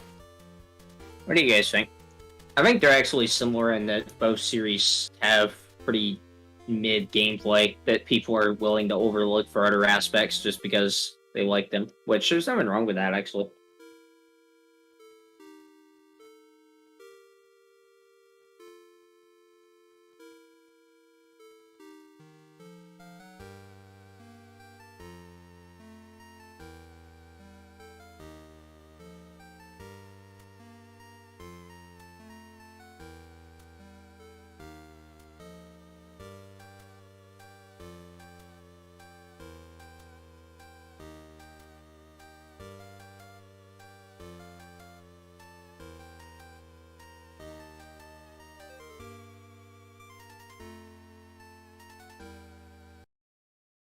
Mario and Luigi games are unironically some of the best RPGs I've ever played. Actually, they probably are the best. They're actually fun, which is rare for a lot of RPGs. Hello, welcome back. I'm back. What did I miss? Talking about I was talking about my distaste for RPGs and how yes. I think FNaF and Bendy are similar because both actually have pretty mid gameplay that people are willing to overlook just because they like the series. Wow. I disagree, but I totally understand. I think it's a genre taste thing. I mean, I don't know. Yeah. I mean, Salmon Blake. Hello, the Midnist. I like FNaF. I've just only started to realize that the main series really isn't that good. Well, it depends on the metric you're using. The thing is, it's been looked over a bajillion times. It was very, very innovative when it first started. Just the first game. Yeah, you know, because the state of horror back then was just endless. Slender fan games, Amnesia, running away rather than sit and survive. It was a brilliant inversion. And then we got a sequel. A prequel, sequel, and then a sequel, and then another prequel, sequel, sequel, and then another, and a fan game, and another fan game, and then 10 fan games, and another 10 games, and a fan game. Yeah, it's endless. The thing is, FNaF became so popular that it's now an extremely oversaturated genre where any fool, any 12-year-old, you know, with a computer and FNaF maker can, you know, shit out a game in like a week. Including myself. I have made FNaF games. They're all terrible, by the way. And I've been trying to make more, but the software I use is garbage. And it's like, well, I don't actually want to be a game developer. I just thought the idea was kind of neat. And I've just taken a whole hiatus from that because, like, I have other priorities. But yeah, that might happen someday. Who knows? But yeah, I mean, I love the FNaF Sit and Survive game loop. It's I don't know. I've gotten used to it. Bendy is like a puzzle game. So it's like, do you like puzzle games? Do you like fetch quests? You know, I don't think I like it as much, but I definitely don't mind it. It's got some pretty good. Honestly, dude, Bendy is like pretty mid in a lot of ways, but I feel like it's gotten a lot of unwarranted criticism the combat system, it sucks. It's not a combat game. It's not supposed to have a nuanced combat system. If you want that, you can go play Halo or Call of Duty or any shooter game. I mean, to be fair, the combat is absolute ass when you do have to use it, so I can see where people are coming for on that. So? I never minded it. I thought it was alright. It's majorly clunky to me. It's really hard. Like, you have to get super close to actually hit something, and sometimes it's actually just really hard to see. Since the axe I think it's the axe that you get in Chapter 2 is so high up. Well, there's a variety of weapons. I don't know if you know this, but there's a variety of weapons. They all do different amounts of damage. The axe is one of the better ones. But then you've got, like, the gent pipe, which does, like, half the damage, so it takes double the hits or something. It's like, there's a certain number of hits it takes for certain characters. Yeah, but Bendy's not really, I don't know. It's not great, but it's not, I wouldn't really rate on that because it's not, like, a fighting game. The thing that, I don't know, Bendy's too linear. It's very scripted. I actually think Chapter 3 is one of the best chapters because it's the only chapter which is non-linear in parts. There are still objectives to go to, but you've got, like, free roam of the building, and there's loads of, like, secrets and, like, Easter eggs to go out and find, and the whole... I wish Bendy spawned more frequently, but they nerfed him in the final version of the game. He used to spawn too much, and then not enough. But, like, Chapter 4, 5, 1, 2, they're all just very linear. You go from objective to objective. There's not a lot of backtracking unless you're, like, getting secrets. Yeah, my biggest issue with Bendy so far is it's just boring, to be honest. Like, it's very much... It's either linear or a fetch quest, or both. Yeah. Dude, honestly, if you think the fetch quests are bad, you should have seen the beta of Chapter 3 when it first came out. Because what happened is that they actually nerfed it. Chapter 3 went from, in my opinion, the worst to the best chapter. Because the original fetch quests, you had to get 5 of each item instead of 3. And enemies couldn't drop them. And I don't think they were in, like, specific zones. So you just had to kind of go across all the floors for all of them, rather than one floor per thing. I might be wrong about that. Dude, I'm so glad I didn't play this game when it came out, because I would have absolutely torn it to shreds. Yeah, I don't know. I still don't hate it, but yeah, it was definitely a lot more tedious. And also, there was a video essay, I can't remember who it was, but someone basically made an analysis years ago how the reason Chapter 3 feels boring is because the elevator means you're standing still a lot of the time. When I first played, I thought you could only use the elevator in the 2 scripted sequences, so I was going up and down the stairs. I had no idea that that was even a criticism, which is I did that bizarre. By accident a few times, because I forgot where I was going. Yeah, no, the elevator's good for, like, reorienting yourself, because, like, the I don't know why the floor levels are labeled so weirdly. I don't know why they have all the different numbers and letters. It's very strange. But, yeah. You remember what they are from traveling around enough. Again, the primary thing in Bendy is exploration. Like, the environments are, like, half the experience, I say. So it is pretty boring in that regard, I guess. But, I don't know. One of my favorite parts of the game was exploring, because, there were all these, it was very specifically designed. Yeah, I've only I've only liked 3 things about the game so far in the first 3 chapters, which is the jump scare at the end of Chapter 1, which was actually pretty well done. Yeah. The introduction of Alice Angel, which is pretty well done before she becomes another generic Joker type villain. Oh crap! And then the fact that I can beat up Boris, I guess. Just waiting for for Pastra to start ranting about Alice Angel's massive personality. Right. She's probably the most developed character in the game, to be fair, but I'm not sure. There's a lot of characters. Again, most of them have a simple story. Favorite. Alice Angel is probably my favorite character so far, but I don't like any of them very much, to be honest. No. Dude, that was so depressing when you were saying that hitting Boris was like one of your favorite things about the game so far. That actually hurt a little, because Boris is one of the few good characters in this world. But I actually had this criticism as well. He's kind of useless in Chapter 3. Like, I feel like they should have done more with him, because after the intro section where he, like, opens a couple doors for you, that's it. He's just in the elevator, just sitting there. Like, what? Surely I was pretty chill with Boris. You know? I was pretty chill up until, like, the point that I got in a fight with, like, 3 enemies, and I turn around to try to go back to the elevator, and bro just left. Bro just left? Wait, the elevator automatically left?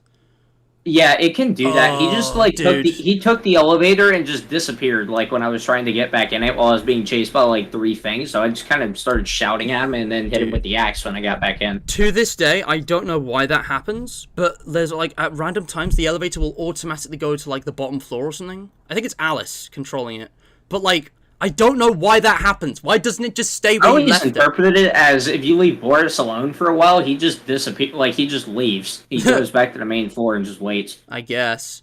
Well, that's the thing. It's because laziness is one of Boris's character traits. I know, because I mean, yeah, it's a very story-focused exploration adventure game. So the action and the even the puzzles are hit and miss. To be honest, honestly though, oh man, yeah, yeah, Duncan, you thought, um, yeah, I don't know. We should talk more about this when you finish the game. I'll be there when you stream chapters 4 and 5. I don't want to put any more excited to see if those are preconceived better notions in your head, because though. so far, like this just seems like worse Spooky's Jump Scare Mansion. To be honest. Fair, actually. Yeah. The thing is, I really don't like, and like, I'm actually glad I'm not as big a Let's Player as you are. If you're a Let's Player, I don't know. There are so many people in chat just putting out judgments on the game before you could actually experience it organically, which means that there's all these preconceived notions that have been put in your head now. And that really annoys me, because you have a really analytical eye for video games, and I know you're going to have a great evaluation of like what it does and doesn't do, you know, good and bad. But it's like, man, everyone in chat was like writing a review of it, like, dude, just let him experience the game, because now like they tell you this, that, and the other is going to be good. You're setting yourself up for disappointment by elevating the chapters you haven't played yet, but you're also ignoring some of the strengths of the earlier chapters because everyone was just shitting on them when you know they were sending messages to you on the stream. And that really bothers me, to be honest, because I think you I don't disagree with all the things you said. I disagree with some of it. It's personal, but like, for example, the chapter 2 puzzle to open Sammy's Sanctuary. I think that is actually one of the peak moments of game design in Bendy. I thought the way they did that was excellent, because they took the radios, which had previously only been really for lore purpose, and then given them a dual purpose with the puzzle. And it is clearly stated. You just had to go and listen to Norman's thing again, and you would have got it. You're not used to the environment, and I can tell, because when Sammy's Sanctuary opened, you went the complete opposite way. But like, Yep. like I get that, because it's, you know, you're probably not adjusted to the art style, and I can see why it would all just blend together. I'm gonna get back to actually playing the game, by the way, guys. Sorry about that. I know what I need to do now. I need to go shopping, basically. I'm gonna get a ton of money. And that's fair enough. I think the like environment design in most of Bendy is brilliant, but like some of it's bad because you get a bit lost, and there's like awkward places where there should be hiding spots, like the little miracle stations, but there aren't. I'd have to like go into detail, but honestly, just experience chapter 4 and 5. If it's shit, then just make fun of it and just make it fun, because once you've gotten to the end, I mean, it'll probably all make sense. Yeah, I did say, like, before I started playing Chapter 1 that I was going to try to go into it not hating it. And I think I succeeded at that, because I was having, like, a good enough time throughout Chapter 1. It's only Chapter 2 that started to tick me off, and then by the time that the, like, really long part of Chapter 3 started, I was just done. Yeah, I get it. I totally get it. I agree with you with some points, but like, I think it's personal preference as well. Like, it's not necessarily that X thing is objectively better or worse. It is an indie game, and it is quite clunky. Honestly, like, the movement's clunky. I get that Henry's old, but man. And also, like, it's so inconsistent, like, when he speaks and when he doesn't speak. There's a lot of moments where he'll state the obvious, and you'll think, okay. And then there'll be some big thing happen, and then he's just silent, and it's like... Now that you mention it, what? that is a thing. And it's funny, because he's actually voiced by the Meatley himself, the creative director and creator of Bendy, basically. It was originally just him and Mike Mood. Mike programmed it, just the two of them. Oh, doesn't that sound familiar? But yeah, by the way, I just completed the bestiary. I just bought all of the last articles, so that's a thing. I'm glad they added that feature. Guys, you want to talk about good game design? This is actually excellent. Like, holy crap. This has improved a lot since the 2020 release, is all I'm saying. But yeah, anything else you want to say about Bendy? I'm sorry, I keep talking, there's a lot to say, but I don't want to spoil anything. or blemish your preconceived notions about it. I will say that I think the moment that actually started to get me really annoyed at it is the puzzle where you have to drop the box on the guy that keeps going through the yank. Dude. Because that legitimately took me like 5 minutes. I understood what to do within 1 minute, and I just kept chasing him around, and he wasn't going under there. Like, I get it normally doesn't take that long, but the fact that it can take that long and is, like, possible to happen on someone's first playthrough of the game is just bullshit. Yeah, that was horrendous. Like, so, guys, for those of you who don't know, the section in Chapter 2, which didn't exist in the original Chapter 2, this was actually added in to give the chapter a bit more, like, playtime. With the Chapter 4. When Chapter 4 first released, all the previous chapters were remastered. So Chapter 5 is the only one that never changed, basically. Well, 4 as well. The, Jack Fane, the lyricist, right? He lives in the sewers, and he's like, what does he say? He's like, keep my ears open and my nose closed, because it smells on there, but it's a quiet place for him to write. Yeah, so I believe there's a theory that the Swollen Searcher there is Jack Fane, just because it's near his area, and, yeah, you have to drop this crate on him. And normally, like, once you work it out, you get it first time. Because I thought there were only, like, 3 or 4 spots that he can move to. And then, like, in every playthrough that I've seen, it's always been over, like, in a minute. Because once he's moved, he'll usually move, like, twice, 3 times maximum, and he'll be in the right spot. But for some fucking reason, when Scott was playing this, even when the crate was raised, he just wouldn't go to the right spot. It took like 25 movements. It was insane. I've never seen anything like it. It was astronomical bad luck. And like, I don't blame him for hating that at all. Because like, if that happened to me, I'd be pissed. And like, I like that section, but now I'm like, how is that possible? And like, the only guess I can make is that you drop the crate a few times. When he wasn't there. Also, it looks like he always moves in a pattern. He was like middle, left, right, back, where the crate is. And he would keep going to in front of the crate, and then you drop it. But like, it still shouldn't have happened the way it did. If you watch the footage, it's dumb. It's super dumb. There's just a couple things like that in Bendy. Like, the key RNG as well. Wally's keys. Like, the one bin that's like outside the area. As soon as you got to that section, I immediately thought, man, if the key spawns there, he's gonna be so pissed. Because it's not an intuitive place to check. You wouldn't think to go back into the previous area because of the way it's lit. I would never have found that if my chat didn't tell me to check it. I'm really glad we did. Also, the fact that I guess it's like pretty obvious in hindsight, but I seriously, like, I didn't even process that because I thought the tapes were just for lore reasons, because it seemed like every tape up until then was pretty much just for lore. Exactly. So, it being a direct contributor to gameplay and there being no indicator of that, like, just confused me a lot. Yeah, because, like, no one would have gotten that first try and just conveniently memorized it, but, the thing is, I was hoping chat would be like, go back to Norman's tape, hint, hint, but instead they just told you the solution. Yeah. It's pretty satisfying to work that one out, but if you don't think to re-listen to the tapes, because why would you? Yeah, it's kind of BS. I will say, though, Chapter 1 is the only chapter I watched on YouTube before playing the game myself. So I can actually speak from experience of playing all of Bendy Blind except the first chapter, which also got updated. Oh, man. I think... no, I'm not going to mention that until you finish the game. Sorry. Insta, welcome to the stream. How you doing? When are we going to talk about Borkus? Sure, why not? Do you know about the spin-off game, Boris and the Dark Survival? Yes, and I never plan on playing it because it is garbage on all accounts that I've heard. Damn. I mean, I'm not asking you to, but wow, I mean, I think that's unfair.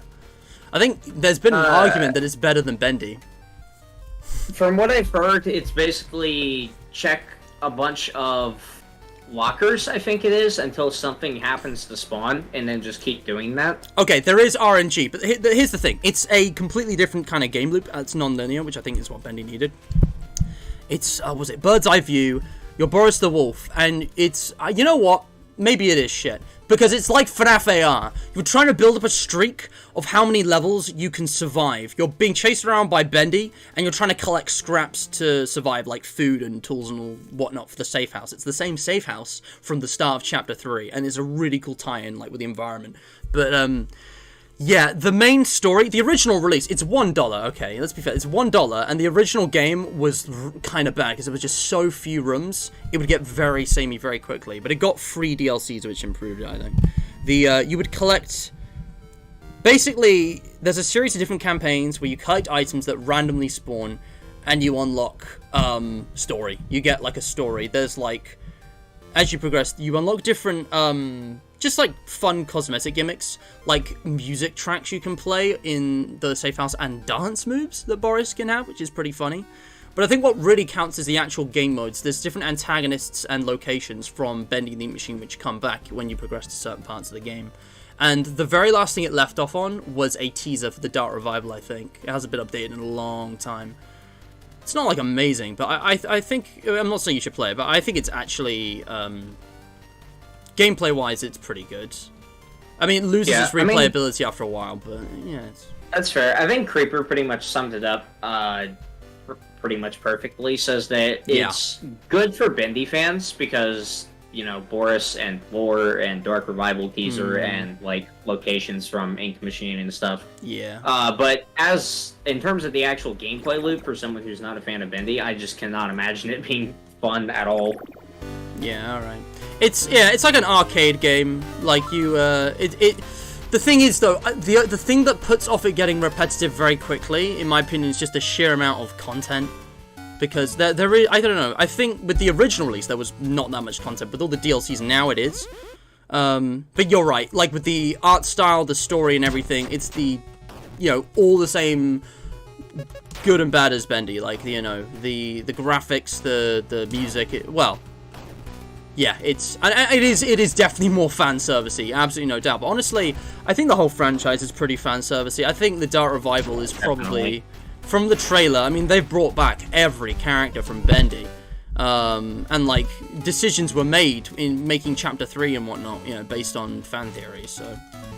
Yeah, honestly, fan service is great, but it's too much, I actually do have pretty high hopes for Dark Revival, just because I've seen a lot of people that were somewhat critical of Ink Machine still enjoying it. Yeah, that surprises me, to be honest, because it just looks like the same thing, but more graphically polished. I have no idea what else is really different.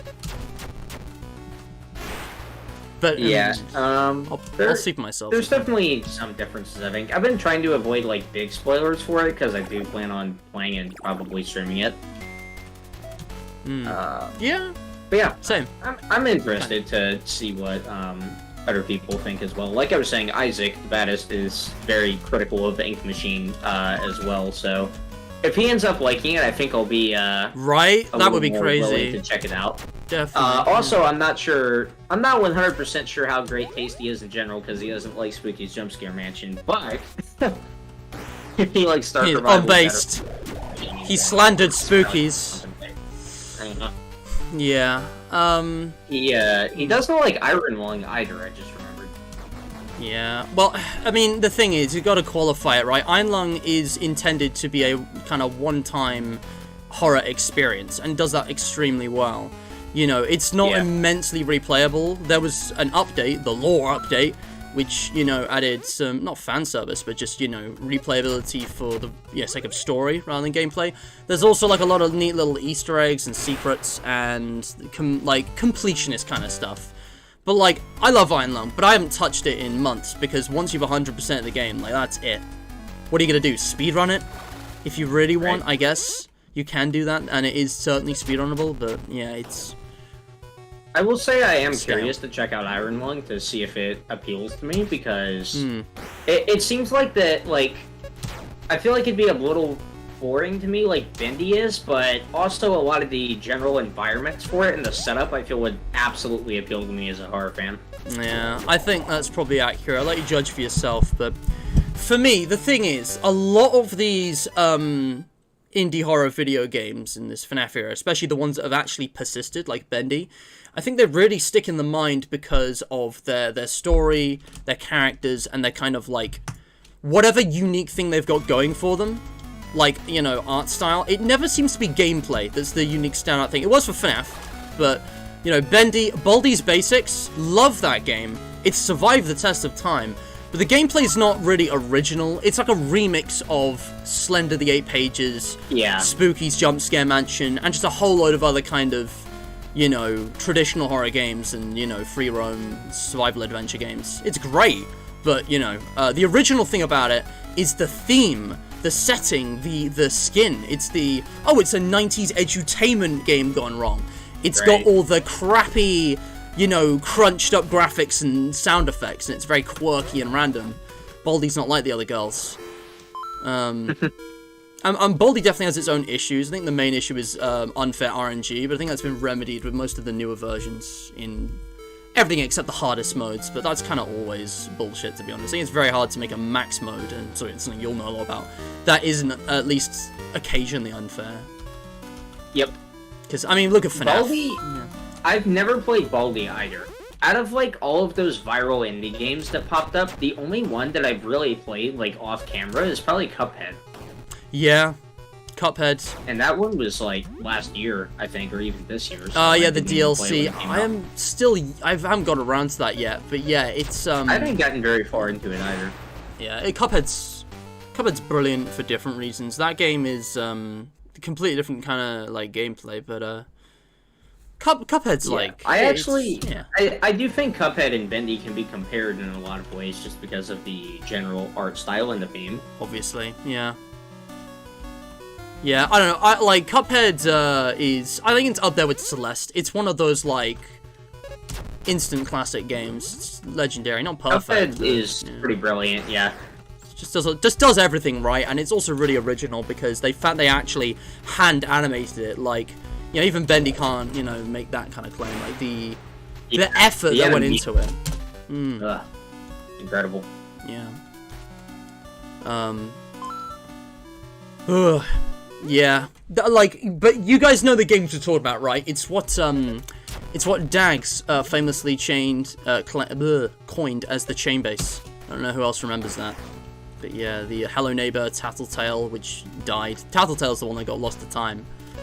I did actually play Tattletale years ago. Really? I tend to forget about this, but I actually have 100% of that game and the DLC. Nice. That's cool. Yeah, I never played it, but I did watch it, and when Dorko revisited it this year, wow. It's a Christmas-themed game, guys. I'm just saying. I remember it exists. But yeah, Tattletale's actually pretty good. I don't know why it didn't get expanded on. I mean, I guess it's good that it didn't end up like FNaF, no offense. FNaF is brilliant, but holy shit. But also, like, man, I feel they could have done one more game. One more big score. Like, a sequel of some kind. It really felt like it was leaning towards a sequel. Yeah, the Kaleidoscope DLC actually scared me, which is, like, pretty rare. I mean, this was, like, you know, this was years ago. This was before I got, like, super into horror and stuff, so it probably wouldn't now. But the Kaleidoscope DLC, like, actually freaked me out. Yeah, it's super underrated as well.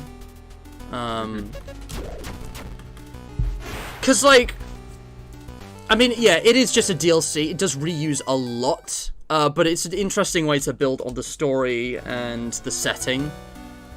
And I don't know, I that game actually had lore that I was kind of interested in. I never really got deep into it. Like, same with Hello Neighbor, but I did understand like the basic lore, and I don't know, it was similar to FNaF, because, like, the Tattletale toys are, like, they're not animatronics, but they're close. They're kind of like the evolution, because FNaF is, like, the 80s animatronic pizzeria, like, you know, Uncanny Valley, right? And Tattletale is the 90s, you know, household toy Uncanny Valley. It's, like, the, you know, miniaturization and technological, you know, advancement of animatronics, because it's, like, it's an electronic toy with, like, motors and stuff. And, I feel like there could have been more explored with that, and, I mean, honestly, like, that game was kind of close to FNaF. Oh, man, I'm bad at games. I actually just lost. I remember where I last saved. It's fine, I'll get my money back. I'm just trying to get loads of money for the trophy now, guys. Gonna just play smarter. But yeah, Tattletale's cool. Pretty cool, yeah. My one big criticism of that game is the fact that it immediately stops being scary as soon as you can actually die. Like, after the third night, it just gets very repetitive and irritating. That is true. And I know that it's deliberate with the tattletale being irritating, but I agree. I think it could have been scarier. Like, it was scary, but it was like... Again, all of these games are light horror. The real appeal of these games, and the reason there's so many kids who are interested in them, are the characters and the story and the lore. Like, they're not really that scary as games. The stories might be harrowing, but the actual games themselves... Like, Bendy the Machine, right? You know, I love that game. Okay, I'd probably put it at least in a B on a tier list. But there was only one section of the game that genuinely scared me. Just one. And, Ambience, you've played it. Can you guess what it is? What would be the one section of the game out of the first 3 chapters that would actually scare me, do you think? I'm gonna guess that it would either be... I'm gonna guess that it'd either be the Bendy jump scare at the end of Chapter 1, or when the elevator started falling at the end of Chapter 3. Good guesses, but no. It was a whole gameplay section. It's the last part of Chapter 3 before Alice betrays you with the projectionist. Really? Yeah, that thing terrified me as a kid. I don't know why. The thing is, when you walk into the tunnels, it gets darker. Like, there's a lighting effect that forces it darker. And something about that, combined with the shriek and the speed of the projectionist, made me really anxious. After I first got jumped here, anytime I saw that light flickering, it made me really anxious. You know that feeling in real life? This is hard to explain, but when you're a kid, you do weird stuff, right? You know when you're, like, hiding from someone, and it's like, you have that anxiety of, like, about to be found? Like, it gave me that feeling. To this day, like, it's not as bad. I'm not, like, paralyzed when I play it, but, like, it still makes me anxious. No other part of the game does that. And there's some scary stuff, relatively speaking, in Chapter 4. 5, not so much, but 4, I would say.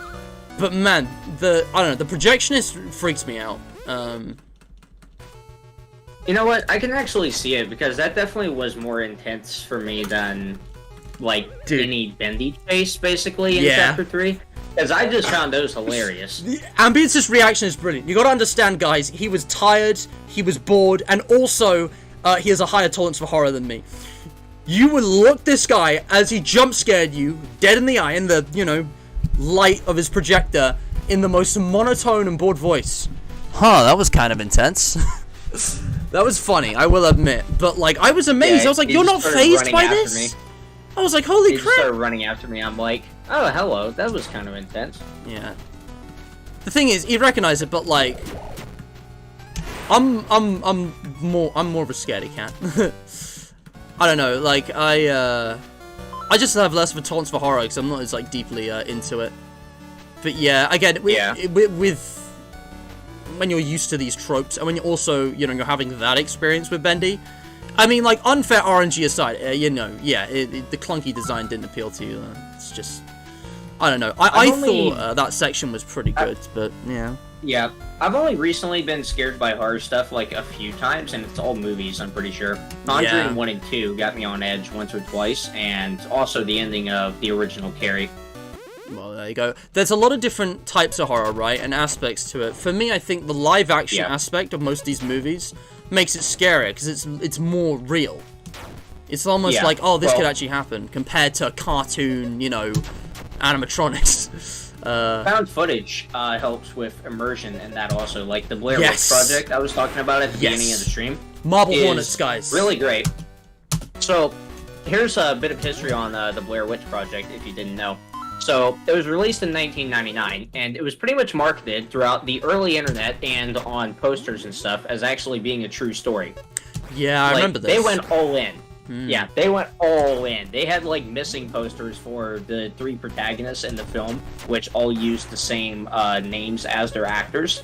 Oh, that's... wow. They had, like, the IMDb page list the actors as missing, presumed dead, also for, like, a year, up until a year after the film released.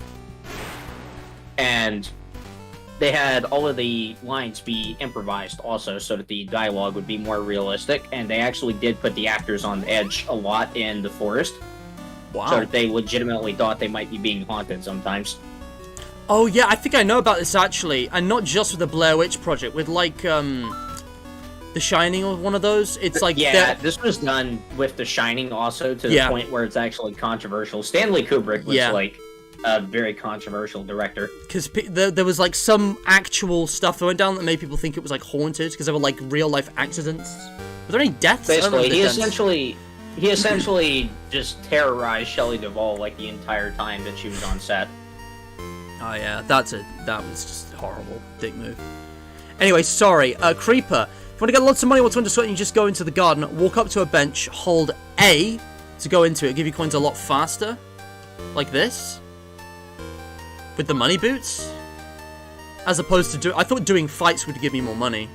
You know what I should do, actually, is actually look at which characters give me more money and play strategically and actually try and get the higher reward characters. Ooh. Yeah. Charged Pristine Sarah gives you 30. So you want the charged and pristine characters in general. I might go underground for this. So it's probably worth it, you know. Because we've already, you know, all these guys like one time, so I'm gonna go for the charged pristine characters.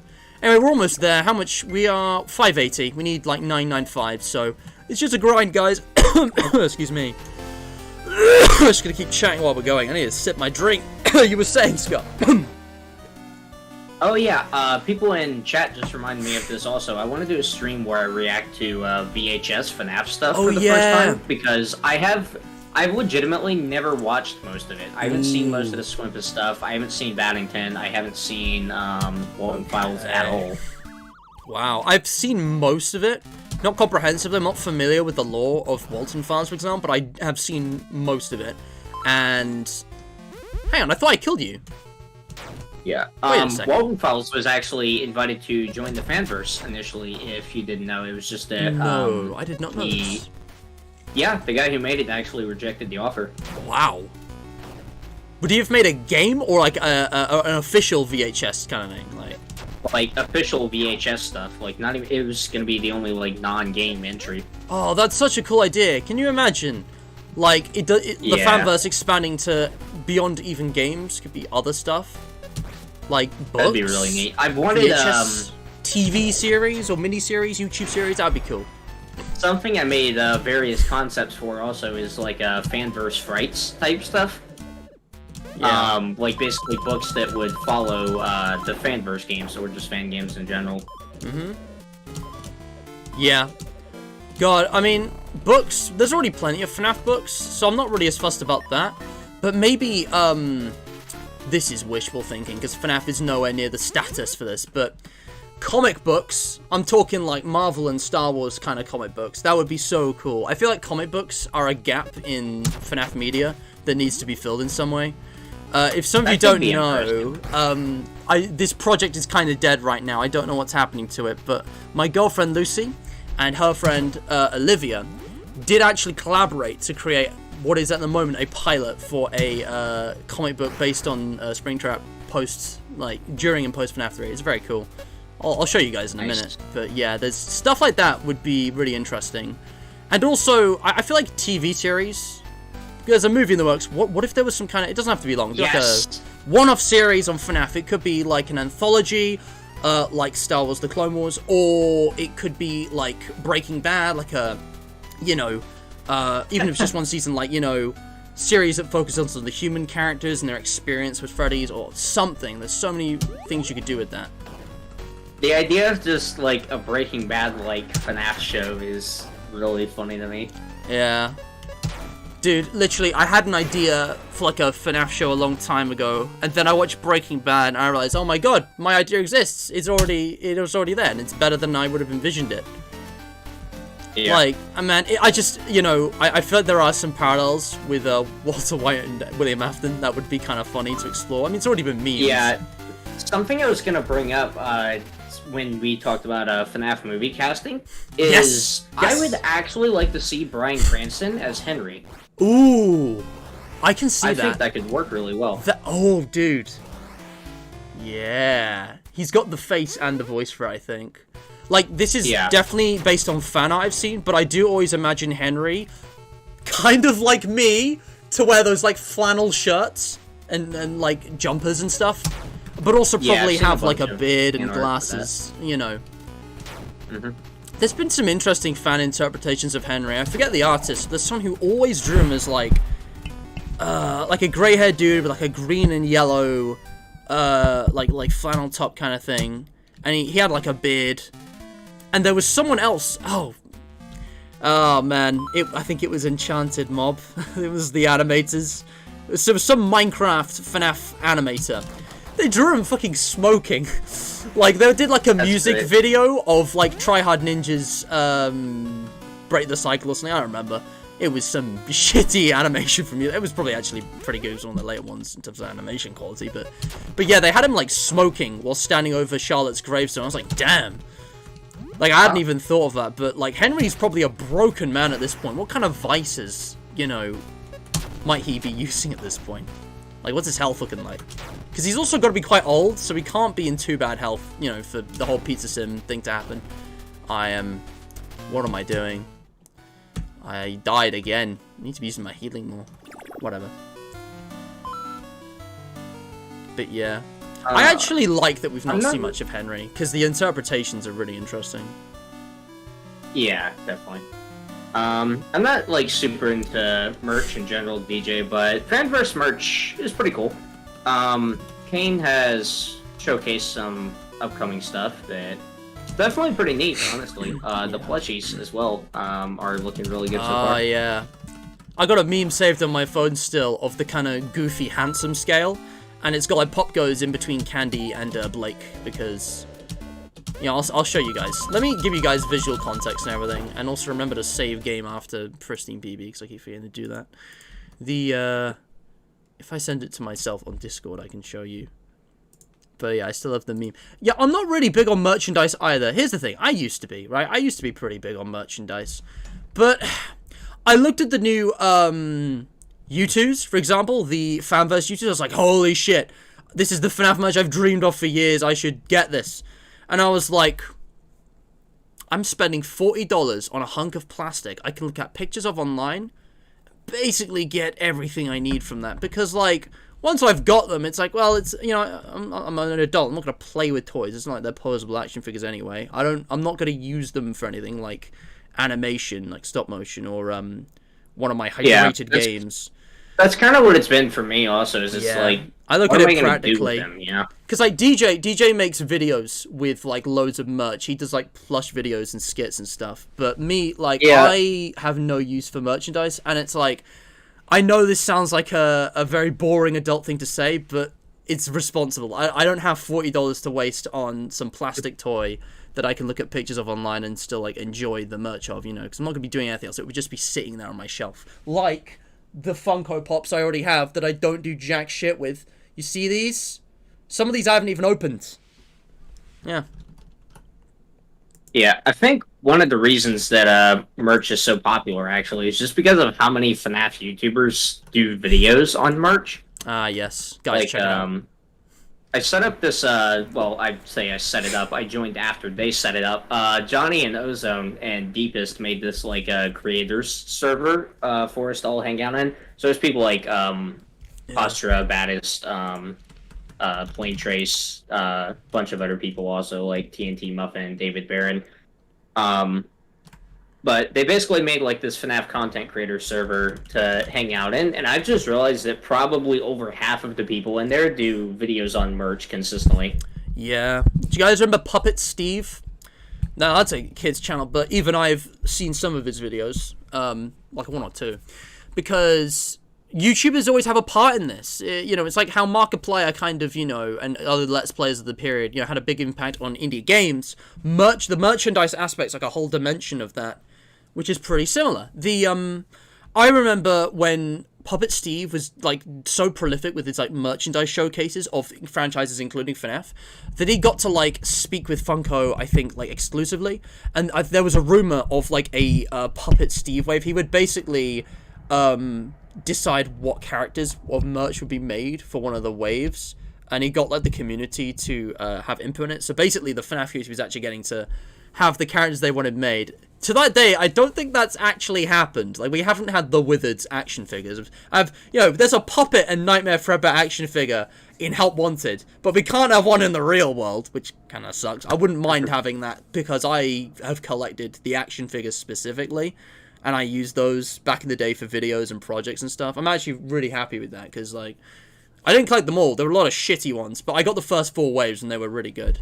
Also, that's the meme I was talking about. This is, I believe, the FNaF comic book, if that's what it's called, that my girlfriend worked on. This hasn't been updated in a long time, so it might be dead, but basically it's a redemption arc for William Afton that's done in comics out. This wasn't the page. There was a page somewhere on Tumblr where it was, you could actually read like the first couple pages. I had it like fully finished, but this is just a blog post. Anyway, you get the idea. I showed this off in a different stream a long time ago. Also, yes, I have a Tumblr. I've not used it in forever.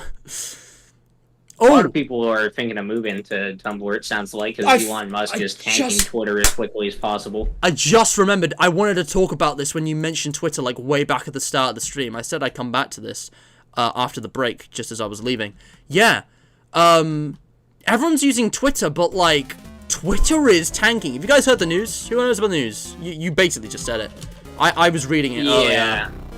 This site legitimately, like, may not exist next month. Like, everyone knew Musk is gonna tank this, but it's just, like, remarkable how fast he's managed to do it. Like, thousands of employees just basically left. Yeah. You know what? I've got a news report I read earlier that sums it up really nice and concisely. I'm gonna try and find it. It was on my phone, so if I look at my mobile history. No, not that. Oh, there's so much porn on here. No, kidding. Could Twitter collapse or go bankrupt? I think this is it. Was it this? Yeah, here we go. I want to show this off, because this was really concise. Like, it's a short article, but it sums it up pretty accurately. It's not a big story to tell, but for those of you who don't know, because I didn't immediately know this because I don't use Twitter. Twitter, like, I mean, part of me doubts, like, even if Twitter actually dies, something will replace it, because there's demand for what Twitter is. But Twitter might cease to exist in a matter of weeks, which is insane. But, like, it might actually happen. I'm going to read out this article. I won't go through the whole thing, I'll show you, but I'll skim the important stuff, because there's some, like, statistics I want to show you. So, Elon Musk, if you guys don't know who that is, I don't know what to tell you. He's, Thomas Edison of this era, I guess. Elon Musk bought Twitter, and it's going to shit. So he started, there's something that's not really mentioned here, which might be important context. He basically started this new thing where you could buy a blue check mark for, like, a subscription fee called Twitter Blue. But this was awful, because what this meant is that a lot of people with the money bought a blue check mark, so they looked like a verified page, and impersonated, like, real companies, which affected the stock market. Whole companies had their stocks crash because of pharmaceutical company lost billions of dollars off of someone doing a bit of trolling with their $8. Because Musk made it so that people could buy the same check marks that people look at and think, oh, it's the real company. It's stupid move, putting verification behind a paywall instead of actually, oh, are you who you say you are? There's now been, like, massive job cuts, boycotting, and a war of bankruptcy. So Twitter had about 10, 11, 12,000 employees before this. Approximately half, 7,500, sorry. Basically, a few thousand, right? Approximately half the workforce left in the first week of November when Musk took over for a variety of reasons. Probably this Twitter Blue thing, Musk's reputation, political reasons. He's also set some, like, really strict standards that put off even more people. 75% of the 3,750 workers remaining chose severance rather than sticking with this extremely hardcore work to be done with revamping Twitter. Twitter Blue is just a part of it. There's other changes. I don't know the full detail. But basically, this would leave less than, like, a tenth of Twitter's employees remaining, which is not enough to staff an organization this big. And loads of people, including, you know, the pharmaceutical company that got, you know, screwed over. A lot of political organizations, you know, companies are leaving Twitter. They are tweeting, find us at these other social media pages, because Twitter's unstable now. No one trusts it. Musk is fucking crazy. Regardless of your opinion of Musk, personally. This is bad for business. Business is not booming. It is not bussin'. If you want to read this, I will link it on the Hydration Nation. I'll even put it on Shrine of Ambience, because I'm a nice guy. But, yeah, very interesting article. Sharing this for people seeing the stream right now. There we go. Anything you have to say about this, Scott? I feel like there's not a whole lot else to say, but, you know, it's... Basically, I think Musk is intentionally tanking Twitter, if that wasn't obvious, just because he basically walked into the deal, like, he didn't want to take it anymore. So now he's just trying to tank it as quickly as possible so that he can declare bankruptcy on it. Yeah, that sounds like the kind of thing he'd do, to be honest. Yeah, I mean, it's not the worst business move, I suppose. I just kind of wish that he'd stop making his midlife crisis everyone else's problem. Right? Like, damn. Just screwed over thousands of people's jobs. I mean, I'm sure plenty of them will find work elsewhere, but it's not guaranteed. That's the part that pisses me off, mainly, I guess, is everyone knows Twitter is an absolute cesspit. Like, no one's really going to miss it that much when it's gone. I'll just go back to the community post if it really tanks that much. Yeah. But yeah, the fact that he actually just basically cost a few thousand people their jobs kind of sucks. Yeah, because here's the thing, like, Twitter, I know we all, like, rag on Twitter. It is this dumpster fire. But, you know, you can argue about, oh, well, XYZ, you know, features are better on Facebook or whatever. But, you know, the thing that makes Twitter truly awful is the toxic people. It's the people using it, and the kind of, this is like a wider issue of, you know, polarization in politics and every aspect of life and culture that's, you know, actively encouraged by these companies for profit because, you know, controversy sells. And there's a whole argument in there, and I don't want to go too far into political language. I'm not endorsing any sides of that argument because I think they're all stupid, to be honest. But yeah, it's the thing is, if Twitter, like, this is awful for the economic and social reasons. The lost jobs is the worst thing. The fact that I mean, Twitter Blue was just a terrible idea because obviously these impersonators were going to come out of the woodwork. What am I seeing? They're on the front page, not coming out of the woodwork. That annoys me a lot as well. A lot of people, as well as organizations, are going to suffer for this economically. And it all could have been avoided. Like, I mean, I'm all for, okay, change of ownership, let's revamp Twitter, let's, you know, improve it, but, like, that's not the way to go. Bloody... It's just privatization. It's unnecessary privatization, because then if, you know... There's actually a separate checkmark now, I think, as compared to the blue one, but it's, you know, it's not an obvious distinction. I don't think there even is a distinction unless you go to the profile and click on it. Exactly. It's like such a... You have to go to the minutiae and see, oh, it's actually like the regular checkmark, not the blue checkmark. And it's like, no one's going to think of that. This thing was just introduced. All right? You got to think of all the boomers, you know, running their pages. I'm kidding. They probably hire people. But, it's... no one's... It's not intuitive at all. Yeah, the Mario flipping the middle finger. I saw that as well. Mr. Matt trying to go off... That one was actually really funny. Yeah, literally, Duncan. My favorite part is how someone replied to that and said, Mario would never do this, and the fake Nintendo account just replied, well, he just did. Yeah.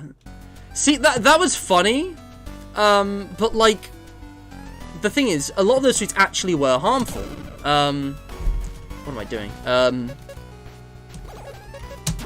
it's like, it's irresponsible. Obviously, you know, these people shouldn't be, you know, trolling in this context, but...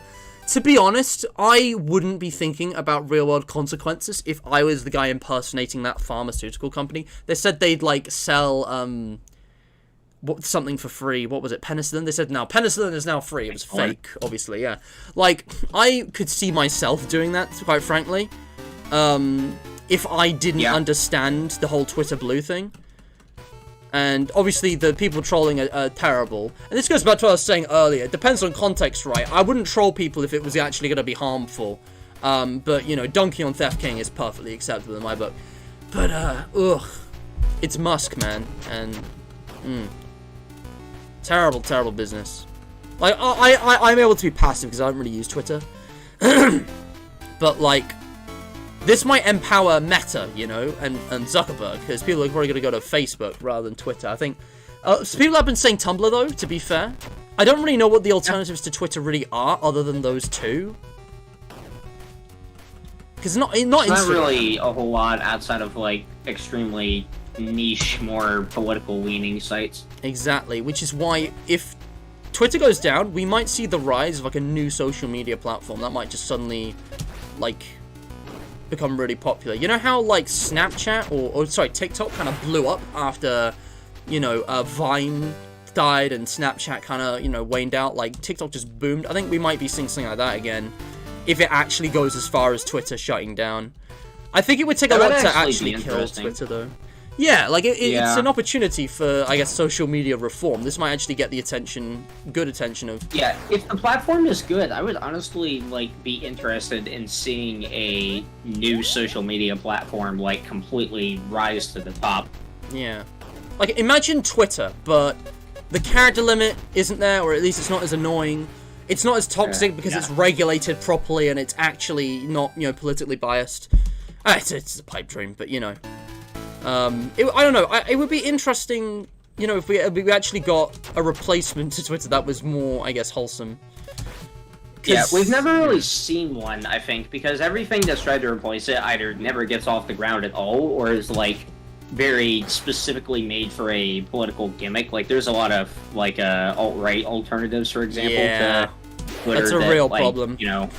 Yeah, that are more geared toward, well, they say it's free speech, it's really just they want to say slurs most of the time, but anyway, we're not gonna get into that on the Popgoes Arcade stream. All I have to say about that is that hate speech, just because hate speech is technically free speech doesn't mean it should be allowed. Alright. Yeah, people confuse that a lot, I think. You can say whatever you want, it doesn't mean there's not gonna be consequences to certain things. Exactly! You want to go out and say racial slurs? Go ahead, be my guest. Watch as you are clowned on and maybe even put in jail, because that's not okay. Idiot. Freedom from consequences. Bloody racist, they're so stupid. People seem to think that free speech is basically a pass to say absolutely whatever they want and experience no consequences whatsoever. And usually the consequence is just getting banned from Twitter. Like, it's not like it's that serious. I hate to be that guy, but this is a problem in America especially. That's like... It is. Because you guys are obviously historically been leading in free speech, which is great. But the flip side of that is that America has been, you know, very hateful as well. There's a lot of hate speech. I mean, goddamn, it's intense over there. I mean, it's not much better in like Europe, for example, in the UK. I think the UK is metaphorically drifting across the Atlantic, and we're more like America than other European countries these days because of the culture and the politics.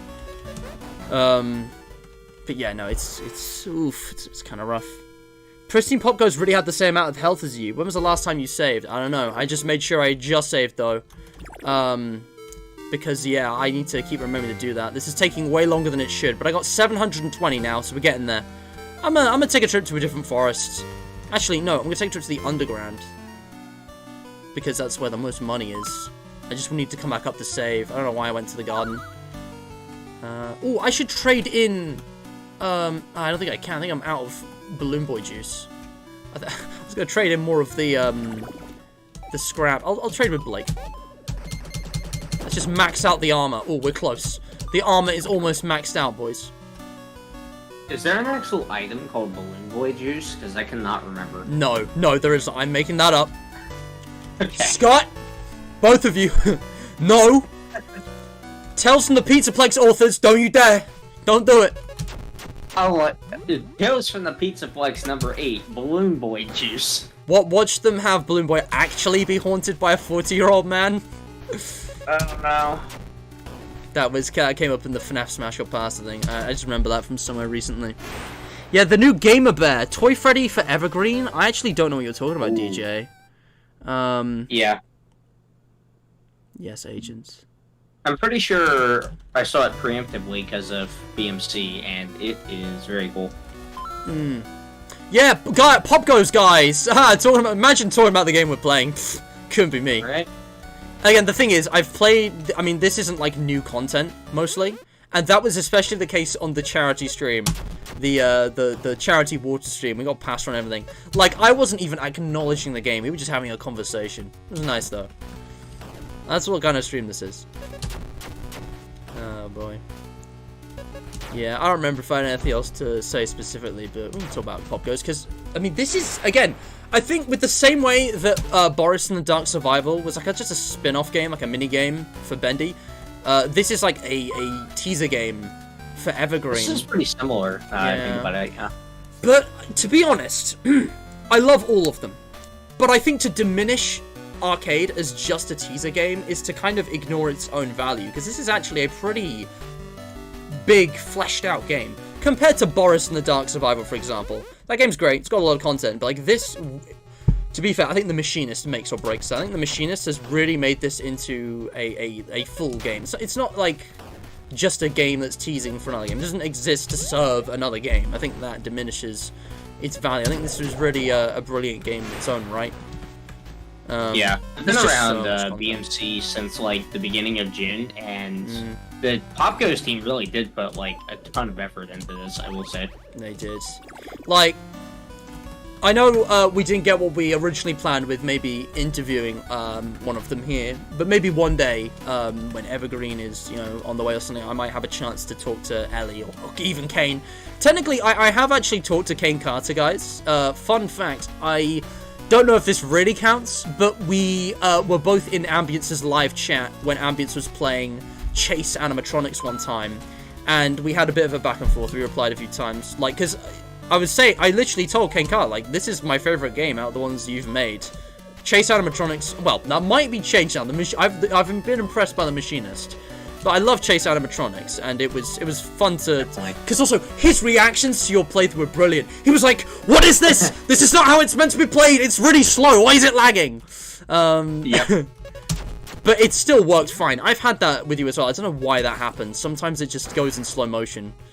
But everything's, like, it's not like you're unfairly slowed down. Everything slows down equally, so it's still playable. I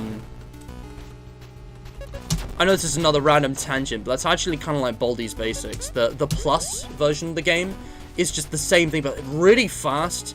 Like, I had to adjust to that after playing the classic remastered Baldi's, because it's like everything is just sped up in that game. You're given a lot more speed and stamina, but everything else is really fast.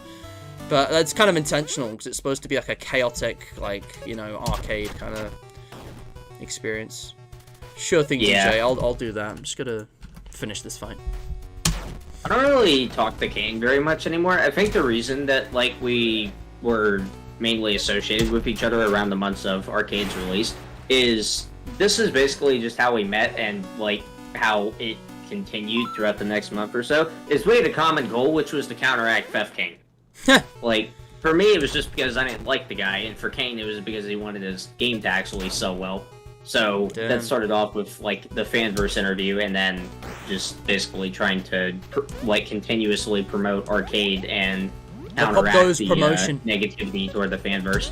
Because my motivation essentially was like, not only did I get a really good interview, but I also, aside from kind of hating FNaF King, I just really liked the Fanverse, and it kind of irritated me when people kept just discounting it and pretending like it was all just controversy. Yeah, like, obviously, I mean, I left the FNaF fandom, or at the very least became a less active fan, you know, partly because of the endless Fanverse controversies. That was like the final nail in the coffin for me. But the thing is, you have to look at it year, especially in the first half was really bad. Yeah. The thing is, it wasn't specifically the Fanverse, it wasn't just that. It was a combination of things that we can debate on. I don't want to, though. We've been over this.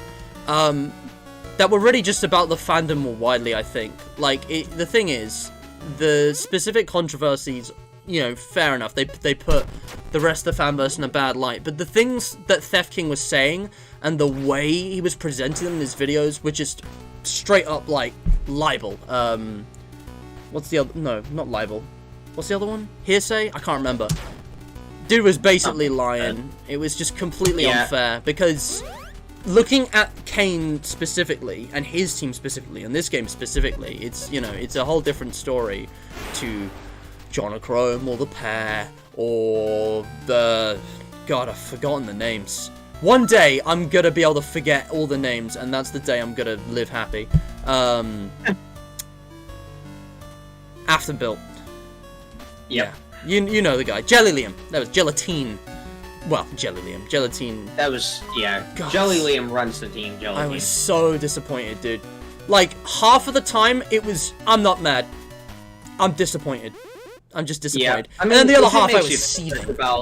If it makes you feel better toward Liam, Theft 100% manipulated him into breaking his NDA. That's true. So I don't think Liam really went against the fanverse. Like, I don't know. I think what happened was Theft basically manipulated him into breaking the NDA, and then when he realized it was a terrible idea, he tried to convince him to like not upload it, which Theft just didn't because he knew it would be a huge hit, obviously.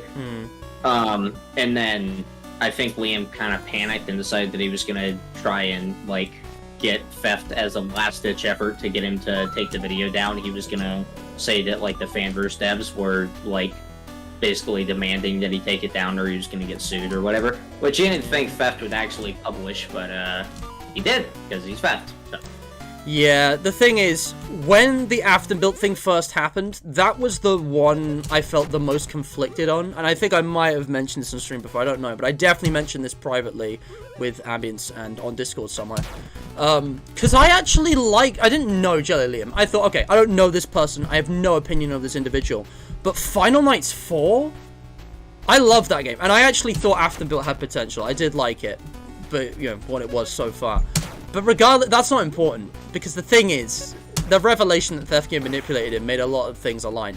Liam was just a stupid kid. The dude was 19, he was basically the same age as me, clearly hot-headed and making rash decisions. But I don't think he's blameless, but he's not a monster. He's not, you know, a child groomer. Yeah. Or, Liam isn't a bad person. You know, a bigot. It's like with MatPat, and it was just one mistake. One very big mistake, but one mistake that, you know, to be fair, he didn't know that Theft King would be so insane as to just go through with it. Yeah, this was before Theft really had a bad reputation, is the thing. Dude. Like, this was April. I barely heard of the guy. I saw him pop up my recommended a few times, but I never really watched him, didn't know who he was. I hate to be that guy, but I disliked him from the second I saw. There was something about him from the moment. I mean, first of all, like, his titles and thumbnails were very obviously FNaF clickbait. He was just completely imitating MatPat with security breach, clickbait, delving into controversy, and also, like, shitty theories. I was immediately put off. But yeah, that was enforced just completely after... Man. I don't think many people remember this, but I actually did not like that entire, like, new wave of video essay stuff when it started popping up in January. Yeah. Like, besides Posture, who I thought had some interesting takes on things, I really didn't. I think I actually, like, bashed Isaac on stream a few times, which I feel kind of bad about now, because I don't think he even knows this. I didn't know the guy. I feel really bad about it now. But I, like, basically, like, in January was lumping him into the same category as Theft King because they were making the same type of videos, you know? Here's the thing. The difference was I never really watched much of them, and it turns out that, you know, Baddis was putting, like, a bit more thought into it, I guess. I get you. I remember... It's specifically around Security Breach, because Security Breach has either introduced people to FNaF new, or reinvigorated interest in FNaF. This honestly makes me really sad, but because of the way FNaF has been advertised over the years, a lot of people lost interest after Sister Location, and then came back either for Help Wanted or Security Breach, which in my opinion basically means that a lot of people skipped over two of the best games in the series, Pizza Sim and UCN. They're like my favorite. Well, maybe not my favorite two. They were when I were new. They were like definitely the ones I enjoyed the most when they released new. But that's those two are like the most average to me, I'd say. Really interesting. Yeah. Interesting. Well, anyway, UCN's definitely. I can totally see that. Pizza Sim, I don't. Let's talk about that later. The thing I want to say is that Basically, as well. I can sum it up as I don't like the night gameplay. That's okay, fine. I understand that completely. I've heard that before. But yeah, like, the Baddest, Theft King, and Pastra, they all spawned at the same time. Pastra really stood out to me because he didn't even really talk about Security Breach, he just did other FNaF games. And that art style So the art style. Mm. I still have to keep myself from like gushing about his art style sometimes because it's just so cool. Yeah, it's excellent. Whereas with Urya and Baddest, like, from a glance, you can't really tell the difference. Watching their videos now and actually having some knowledge of who they are, like, they've got some pretty base takes. They also have some pretty unbased takes, if I'm honest, but, like, you know, who cares? It's just games. They're entitled. I disagree with a lot of their takes, honestly. Yeah, but yeah, again, as time went on, it became clearer who these people were and what defined them. And honestly, despite everything, I'm actually really happy to see this crowd grow, because this is something that FNaF has lacked for a long time, I think. Until, like, literally, the end of 2021, start of 2022, you know, in terms of FNaF video essays, you had MatPat, you had, like, the theorists, like Dorko on occasion, and, like, Theory Thursday. But you didn't really have, like, review essays that really delve deep into the fandom of the lore like these guys have. And you're a part of this circle at Ambience. Hell, Continuity Error is tangentially connected to this thing now. And I'm kind of glad to see it kind of grow, because it's like, since Security Breach, everyone's gone back to all of FNaF and kind of re-examined it and just found fascinating new things about gaming and storytelling. And I like that. Even if some of the takes are absolute garbage. Yeah, I think one of my favorite things about it is, first of all, the fact that we have, like, new, recognizable creators in FNaF. Yes. Because it's been, I mean, it's been, like, Mark, MatPat, Dawko, like, those types of people for so long. Yeah, we haven't really had anyone else. Yeah, and then we finally get this new influx of creators with a few 100K who are, like, making really interesting videos and are super recognizable, and also are actually really awesome to work with and are willing to actually, like, work with some smaller creators. Yeah, exactly. It's giving more people more voice. Like, you, for example. I mean, I know 20,000 subscribers is nothing to scoff at, but relatively speaking, guys, Scott here's, you know, been an absolute baller by taking opportunities presented to him to network. I don't know how you do it. You're really good at networking. Even I have had some of this opportunity. In, you know, the charity stream you did for Samaritans ages ago. I was in the, you know, FNaF lore segment. We did Security Breach predictions. I even filled in for Ethan last minute. Good times. And, yeah, you've got, I don't even know what. Maybe more stuff in future. Who could say? Who could say? But, yeah. Maybe. Honestly, like, with Continuity Error especially, I'm not as fussed about being tightly in the FNaF crowd specifically, because, like, me personally, like, I have too many issues with it now. It's kind of sad, but also, like, I think that gives me a good amount of freedom, because I want to, present a variety and a diversity of, games, you know, just beyond. FNaF alone is great, but there's so much more to be done. I think Baldi's Basics is, like, pretty underrated. And I totally get if people are put off, because it's a disgusting art style. Like, it's deliberately an eyesore, so it's a very acquired taste. But then there's stuff like Iron Lung, like one-offs, that get overshadowed. Pastra as well is a legend in this regard, because unlike the Baddest, unlike Urya, he really leans into, especially now that he's gotten success in the FNaF videos, all kinds of other games that people haven't heard of. It Steals, you know, Zardy's Maze, and of course Bendy, which is actually a really smart move, because Bendy bridges the obscure and the popular thing, because it's more well known than a lot of games, but it's obviously secondary to FNaF in a lot of people's eyes, myself included, just in terms of popularity. Oh yeah, Duncan, you're right, I should interact with Holly's shelves. There's an Easter egg that we, I think Mac told me to do it. We should do that. And I've been saving this time, guys. We're almost there. I had to buy the bestiary stuff again. I don't know why I'm going for the overkills. I don't need scrap. It's just, I'm just doing it now. But we're almost there with money. Yeah, let me go to the shop again. Ah, boy.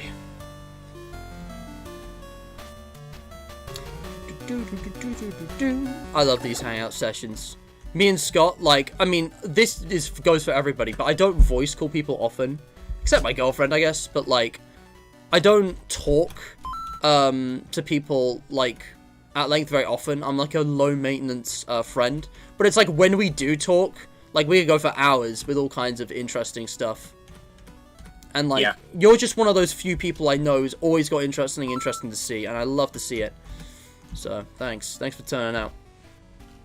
Yeah, it's been a lot of fun so far. We talked about pretty much every topic under the sun that I can think of today. Oh, there's always more. You know me, one of the first things that Scott said about me to other people when he was getting over was how I was really good at carrying a conversation. Because it doesn't matter how mundane it was, I would somehow spin it out. It's my hidden talent. My not so hidden talent. I don't know which shelf, if I'm doing this right. I'm just getting money from the money boots right now. But you could just farm money like this for the rest of the game. I don't need to do any more fighting.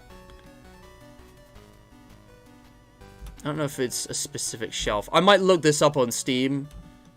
Or if you guys... I mean, I appreciate you guys not spoiling me, but if you want to give more specific instructions, I'm going to allow it. Try going to something in the forest with the orange trees. Oh, does that have to be a specific forest? Sure, why not? But yeah, I mean, there's always more we can talk about.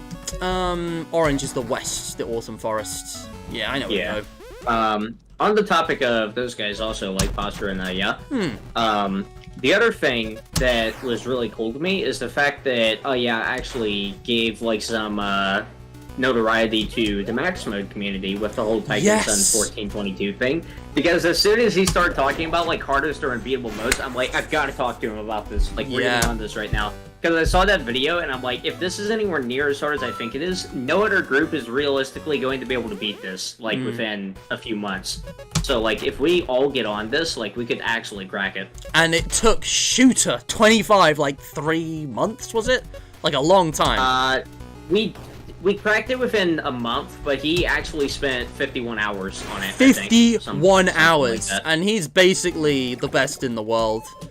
Yeah, and he came in a bit late also, like, we already, crazy. We already had to do, like, the initial routing. Tazi and I probably got in the call for, like, 4 hours and would literally just throw attempts at stuff, like, constantly trying to figure out, well, we had to map out toys intervals first. Yeah. That's what we did, is we essentially used, like, trial and error and math to figure out, toys intervals, so you never had to check him, really.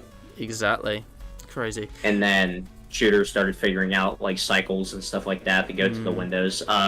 It was really actually interesting to figure out how to route because we tried everything and nothing really worked. Like, all of the stuff that we used to route stuff in the past, like Nightmare Day on 5 shows and stuff like that, just wasn't really working because this was completely different. So it took a lot of brain power and a lot of tries to actually come up with something, and then even more time to actually, obviously, for Shooter to get the luck required to win, and then Frogger and Insta eventually did it as well.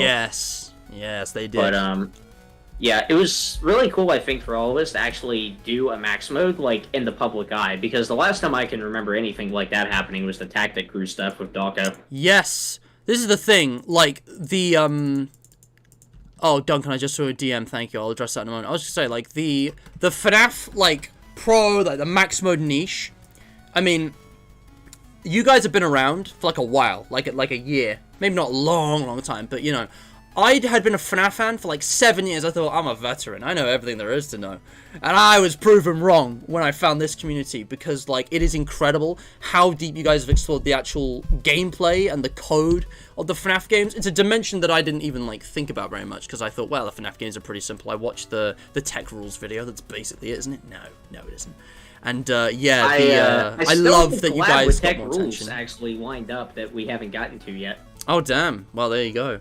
But yeah, I love the, basically promoted your guys' whole thing, and that coincided with the max mode list. It was just a massive collaborative project, and this is one of the purest, best things about the FNaF community. It is the fact that it is a strong, positive community. The max mode list is one of the best expressions of that I've seen in a while.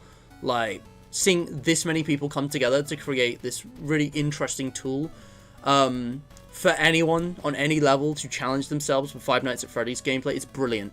I don't even bother with, like, 100%ing most FNaF games, because I just get impatient and, like, frustrated with the hardest modes. But, man, that max mode list is cool. Kinda makes me want to have a go at, 1000 IQ, or, Golden Freddy from, Storage. Who remembers One Night at the Imposter? Legendary game. Also, Duncan just DM'd me this. I want to show this off on stream. I save game, and here's the newly teased Toy Freddy for Evergreen. Oh! Oh, wait, what? Yep. I thought that was Popgoes holding Toy Freddy's head. I'm so confused. It's Toy Freddy holding... That's Toy Freddy from FNaF 2, like, straight up 1-to-1. This is like a monster version of him. That is in Evergreen. Evergreen is going to be really cool. Man, I have no idea what this could be, but I'm looking forward to it. Very interesting. This is kind of cool. Given the kind of weird, monstrous design, I wonder if this is like a nightmare or a phantom or something, rather than a real animatronic. I think I know exactly what it is, but I'm gonna try to not get kicked out of DMC, so... Yeah, don't say. All I'm gonna say is speculation, which may or may not be correct, is, I know in the original Popgoes, there were rare hallucinations of the toys that could appear in the cameras. So, I think it's probably that, but maybe there's gonna be something more. If they're going to this much effort with the model, maybe they're gonna be, like, an actual antagonist in a night, maybe they appear in, like, a secret... sequence or cutscenes, all kinds of things. Speaking of cutscenes, we got to get on that. We are almost there. I just need a little more money, and then we can buy the trophy, and then I think we might finally have 200% of the game. I think so. Maybe. Oh, the shop. Yeah, let's go check the shop. We can get money from the money boots. We don't need to do any more fights. We can just walk. Let's do one more fight. Rusty Popgoes, my final fight. It's been an honor. I think this is fitting. But yeah, 1422 was like the first time that we've really done something like that in front of the public eye, and working with not only but also Astral Spiff on it was a lot of fun. Yes, Spiff. God, Spiff is actually the GOAT. He's the one person who's made Security Breach tolerable for me, like after I finished playing it, which is saying something. Spiff's content is actually just really addicting. Like, I haven't had a chance to talk to the guy as much as I want to, but he's just he's awesome to talk to as well. He is. He's just such a, you know... Here's the thing. All of this that we've talked about, all of this in the public eye has made a good impression. Because unlike the fanverse, sorry, Kane, there has been pretty much no controversy involved. No association with Theft King. All of the parties involved have just been honest, earnest, you know, positive... very much, you know, friendly, because it is very much a community project. There's no ego at play. There's no... And you would think otherwise, right? You'd think, man, in such a competitive environment, surely it's going to be a bit toxic. Surely there's going to be some, I don't know, some bragging and jealousy. Transparent, there's 100% people who are like that around the Max Mode community. Most of them typically end up not having a big role in the Max Mode list or the community in general, but I've seen people around Shooter server or the Max Mode list server that absolutely will act like that sometimes. Yes. I think that comes with the field. But I think the important thing is that the known people, such as Shooter, True Player, Ethan, my homie, what was his name? Not Insta. Frogger. Like, these people are all, like, really chill. They fully acknowledge, yeah, we're the best, but they don't do it in a way that's off-putting or, obnoxious. You know, they, Shooter is a remarkable example, I think, of how to handle, like, being the best at something and somehow having no ego. You would think, also very well. You would think it would go to their head. It might if it was me.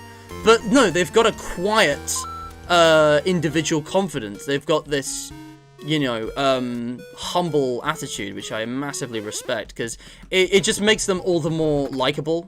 It's, you know, and idolization is a real issue in this fandom historically, just because of the youth of the people involved and the remarkable achievements and, you know, pedestal upholding. Yeah, what I was going to say is that it seems like a lot of the toxicity and the ego comes from people that are like 15 and under around the Max Mode community. Yeah. I think that a lot of us that are older have, like, Shooter's 20 years old. He happens to be good at bear game. He also has a job and a life. So it's not like it's, you know, like the most important thing in the world to him, even though it seems like it would be to a lot of people thinking about what it'd be like to be in his position. Yeah, because again, everyone has different things going on in their life and has different time commitments, you know. For Shooter, I'm sure it is like a massive thing with the amount of time he spends on it, but it's like not all defining, it's not all consuming. And that's the important thing. It's healthy. It's still just it's a hobby to him. He should have. I hope Shooter's made some kind of profit off, maybe with the YouTube monetization or something, because he definitely more than deserves it for the effort. His YouTube is doing pretty well. Yeah, he's over 30K now. Yeah, I mean, I don't know the numbers, but I'm sure that's like part-time job worthy, which is, you know, I think to give you an idea of my analytics, I've been monetized since July of last year, I believe. Ambient's net worth reveal. Let's go. So far from YouTube, as of today, I have made just over $8,300 from YouTube since then. In so total? it is decent. Yeah, in total. And that's in what, a year and a half, 2 years? Almost a year and a half, yeah. So that's like, what, 6K a year-ish? But obviously changing at all times. Okay. That's pretty good. Yeah, for YouTube, it's really not that bad. For what it is. I have not uploaded in 2 months. I'm almost done with another guide, but I haven't actually uploaded a video in 2 months besides my stream, so it's surprisingly stable. Hopefully, when you get into like triple-digit subscriber count, you're making maybe 20,000 plus a year. But yeah, that's great. Yeah, I've never really talked about money with other YouTubers that are more successful, because it doesn't seem like a conversation that's going to really lead anywhere. Yeah, I mean, what's the point? Because I don't know how it works, but I imagine... But I do imagine that a lot of these guys like Astra and are definitely pretty well off from it. Oh, dude, I just remembered something. So, during the charity water stream, when we were talking to Pastor, I was like, man, nice to see a big YouTuber. It's quite an honor. This guy's got like, what, 20, 30, 50,000 subscribers? I checked his channel after the stream and I was like, so that's why they laughed when I proposed a collab. Holy shit. That dude must be making bank. And I certainly hope so, because he's earned it. Dude's got like 300,000 subscribers.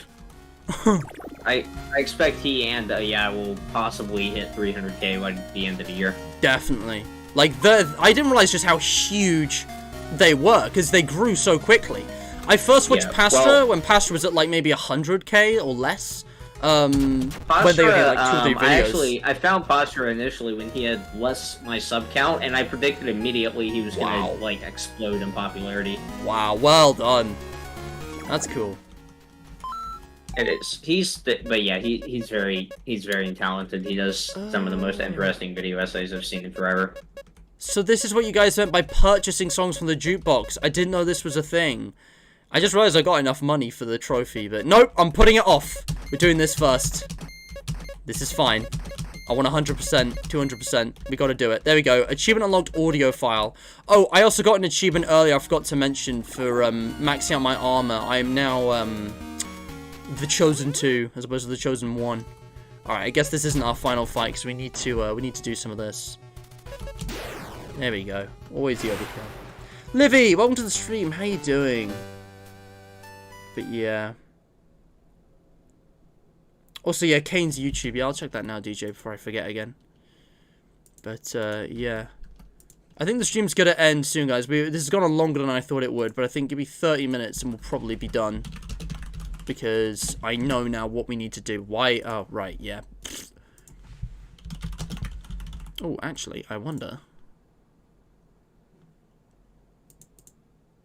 It's interesting to see which channels are recommended on Ambience's channels tab. Also, I didn't know you could do this, where you have multiple channels. Kind of split it.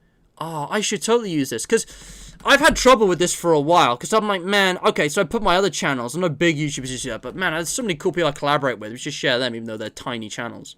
Oh, this could make things so much easier. I like that you've separated people you know as friends, including me, hey, and FNaF YouTubers. Like, it makes perfect sense. It's really organized. Some of these I was kind of, like, on the line about because they're also very popular YouTubers, but, like, I'd probably consider DJ Sturf a friend. Like, we haven't talked as much as, like, I've liked to, but considering how busy he is, we've been able to talk a few times, which is really good. Mainly, like, around the charity stream, setting up for him and stuff like that. But, our interactions have been, like, frequent and positive enough that I consider Sturf a friend. And then, obviously, Shooter I've known, like, probably almost 2 years at this point. Yeah. Yeah. I mean, guys, I've revamped my featured page lately. Man, I feel like it's such a dick move to talk about this in front of a more successful YouTuber, but like, the QOTD, right? I'm coming to the end of this series, and I do want to talk about a bit how I've actually done this, because it's different to what I normally do, and I'm wondering if this formula might work well in future. Because what I'm thinking, especially since I'm back at uni now and I've got new schedules and timetables that are changing, I might just ditch the weekly thing where I always do certain things on the weekend and I always do certain like games or activities on like weekdays, and just kind of get through games more quickly and play something multiple times a week like this. And also I did the thumbnail thing. I imitated, I think, Markiplier, whoever came up with that, where you have, like, the same thing, you just keep adding onto it. You did this for The Prey, I can't remember what else. Yeah, what did I put for the QOTD? Should I restructure my weekly live stream schedule? If so, how? Because, like, there's so many great games out there, but I can only cover them so quickly. Like, Celeste, this thing has been on my list for a while, and then I finally got around to it. Could have played it, like, a year ago. But that probably would have meant forfeiting something else, right? I don't know. I actually just want to look at my featured page right now. I do like what I've done with the live now, like active series, but I need to update my channels tab. Also, actually, Scott, what do you think of the new YouTube update? Because they've done this thing now where videos, shorts, and live are all separated onto tabs, and you can't sort by oldest anymore. What do you think of that? I think it's alright. I think it can be kind of annoying sometimes when you're watching someone who primarily streams, like you or Sam, for example.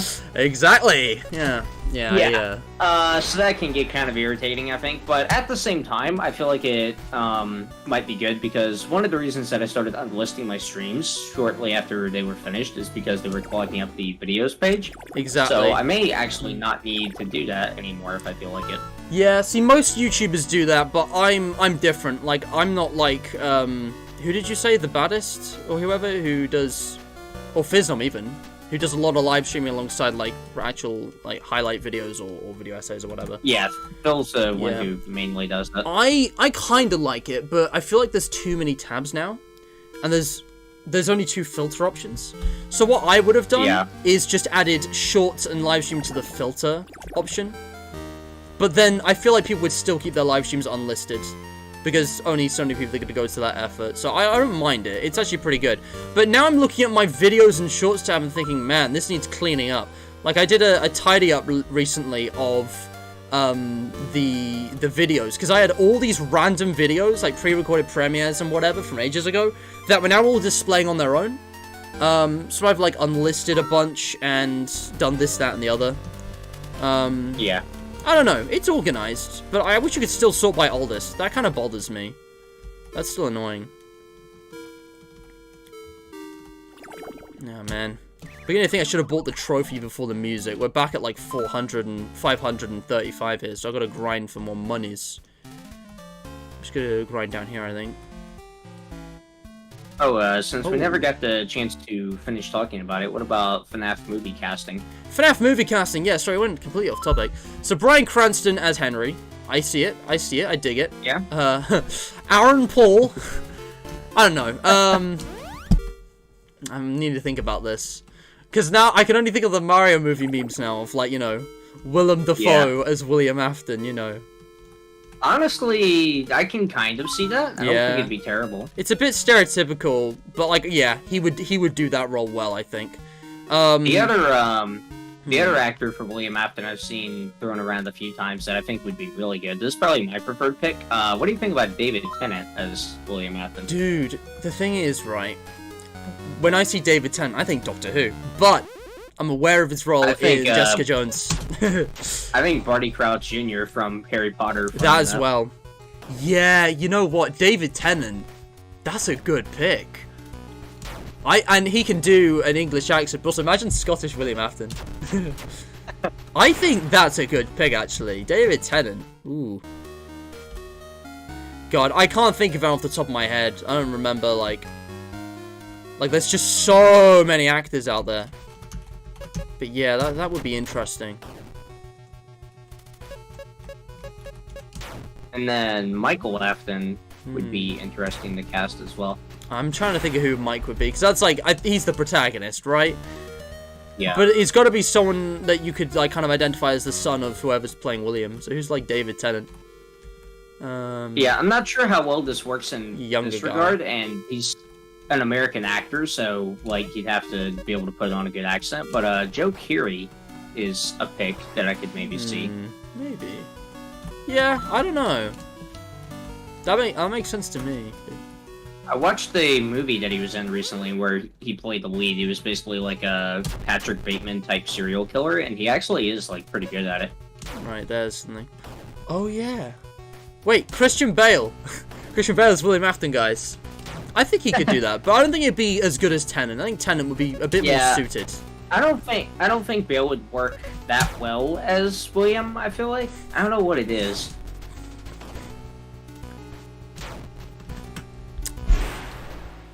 I could definitely see him like playing someone in the FNaF universe. Maybe I'm just not sure who. Maybe like the Fazbear Entertainment CEO.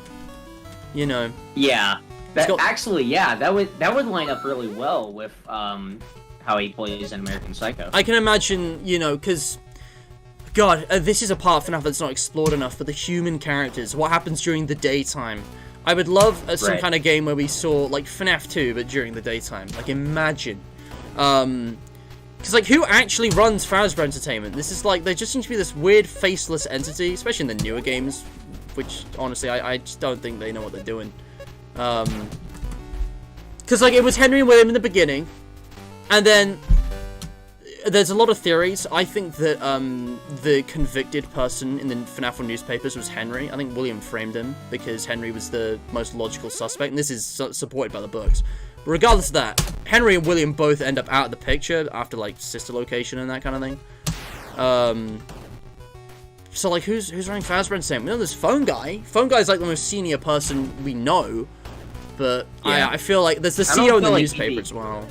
Yeah, Phone Guy's never seemed like the CEO. No. Like he's a senior manager of the original location, but he's not in charge. He's not... Oh... I just remembered something, and I talked about this with Lucy. Has anyone here ever seen Death Note? It's an anime. It was originally a manga. I've not read it. Alright, don't flame me, you weebs. But, Death Note is the only anime I've watched. It's, kind of like a cat and mouse game, mind games, like a, you know, detective thriller with a bit of, you know, fantasy thrown in. It's a bit like Breaking Bad or Sherlock in some regards, which is why I enjoy it so much. There's this story. I feel like if I ever watched an anime, it'd probably be Death Note, because it seems one of the most interesting to me. I tried to watch Attack on Titan for a few episodes and just realized anime was not for me. Yeah, no, the only anime I know outside Death Note is the memes and tropes that are in mainstream, but Death Note is... Like, the fact that it's anime doesn't really change anything. I think you would enjoy it, but... Well, you should watch it and judge for yourself someday. Basically, there's this... I don't want to spoil anything. There's this, subplot arc kind of thing that happens in the middle, which basically involves, a, like, shady company run by, like a council, like a group of businessmen who are all, like, they literally sit at this, like, circular table, involved with, like, the Death Note. And, like, that kind of inspired me, because I remember saying to Lucy, like, imagine if FNAF had a story arc like this, where we actually get to focus on Fazbear Entertainment themselves, rather than the Afton or Emily families, and just kind of like the Pizzaplex story is going to do that. One of the stories in 5 is going to be focused on the board of directors, yeah. I hope that's any good, because there's so much potential there for, like, how do, you know... just kind of the people outside of the knowledge. How do, like, ordinary people respond to the goings-on at Fazbear Entertainment? And how do the people responsible, like, handle stuff? Like, what's you know, what's happening both, you know, behind closed doors and... Because also... I feel like Gumdrop Angel tried to touch on this and just failed at it completely. Oh, no, dude. Gumdrop Angel is, like, the antithesis of, Yeah, no. It tried to do it, I think, and just... No. Gumdrop Angel seems like a good story until you think about it for 2 seconds, and then it all just starts to fall apart. The thing is, it's got a well-written protagonist. That's basically all it's got going for it. Like, yeah, what it's a waste of well written. protagonists. It's just that once you start trying to actually track the story, then it doesn't make any sense. Yeah. See, this is why I'm put off Tales of the Pizzaplex, even though some of the stories are great, better than Fazbear Frights on average, I've heard from some. There's not a bad story so far, yeah. Really? Not like the one with the Springtrap roleplay suit or something? Like, I've heard some weird shit. Also, Under Construction. I mean, we talked about this, but... Under Construction is something I kind of hated on the initial read, and the more theories I hear about it, and the more interpretations, the more I've warmed up to it, and actually come to view it as really cool. Fair enough. Yeah, I don't know. To be honest, though, the book stories so far... Yeah. Yeah. So, actually, I think the book should be allowed to be experimental. I think, like, I get it. Because you can ignore them if they're, like, really bad, which is exactly what we did with Frights.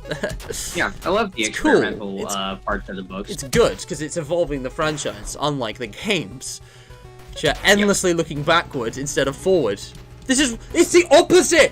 It's the opposite of what Scott said in, like, 2019. What was he saying? Look to the books for the past and the games for the future? It's the other way round! Actually, yeah. Actual facepalm. I have to double facepalm for this one. I need a moment to... This is where someone's going like, guys, you understand, he made a typo. Scott Cawthon canonically made a typo in the real world. Shut up. He doesn't know what he's doing. He said so himself that he made it up as he went along. Oh, God, it's backwards. Right, how much money do we have? I need this to be over. I forgot you could buy the music, and I'm working towards that.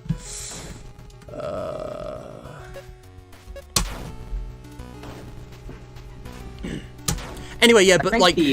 Sorry, go on. Yeah. No, you first. I was gonna say, I think the worst story so far from Tales is probably Haps, and that is still, like, if it was a Fright story, it'd be B tier, I think. Yeah.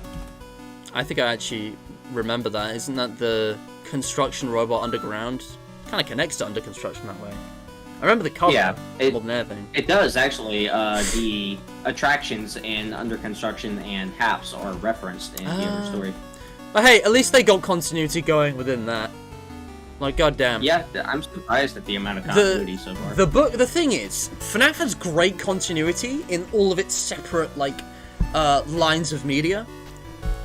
And I hate that people insist that all of the games are this one thing, and then like some people even go as far as saying like all the books are one thing when they're not. Because like each one is very distinct, but they also have their own internal logic. Frights is a great example of this, because if you compare Frights with the novels, again, the key thing is William Afton, because he's everywhere, and every iteration is different. And Frights does continuity better than anything else. It's actually amazing, because, like, there are references you have to reread to, like, fully understand, and then there's, you know, all kinds of, like, small tie-in, like, tie-ins big and small, not just through the epilogues. And it makes the world feel a bit more alive, because it's actually consistent. Whereas, like, Fazbear Entertainment in Help Wanted onwards is so different to Fazbear Entertainment from FNaF 1, 2, and 3. It's, like, unbelievable that it's even the same universe, the same company. Someone's probably made a theory saying it's a different company because, like, the people change, which makes sense. Because there's another thing. If we had, like, a board of directors, like FNaF Stories, you said, like, there's a lot of opportunity and potential there for brand new characters, all with their own distinct personalities. And also for, like, I guess an evolution in the, like, company's identity as individuals come and go. But I don't know. I feel like I'm going off topic now. Yeah, Fazbear Entertainment wasn't really explored in the novel trilogy. They didn't really exist. I don't remember. Yeah. It was like the novels really focused on William and Henry, from what I remember. Yeah, they did mainly. That was our source of information for, you know, a lot of things really. Okay, come on. Yeah, there really were a lot of things in the novel trilogy that didn't come out until Sister Location of 6. Yeah.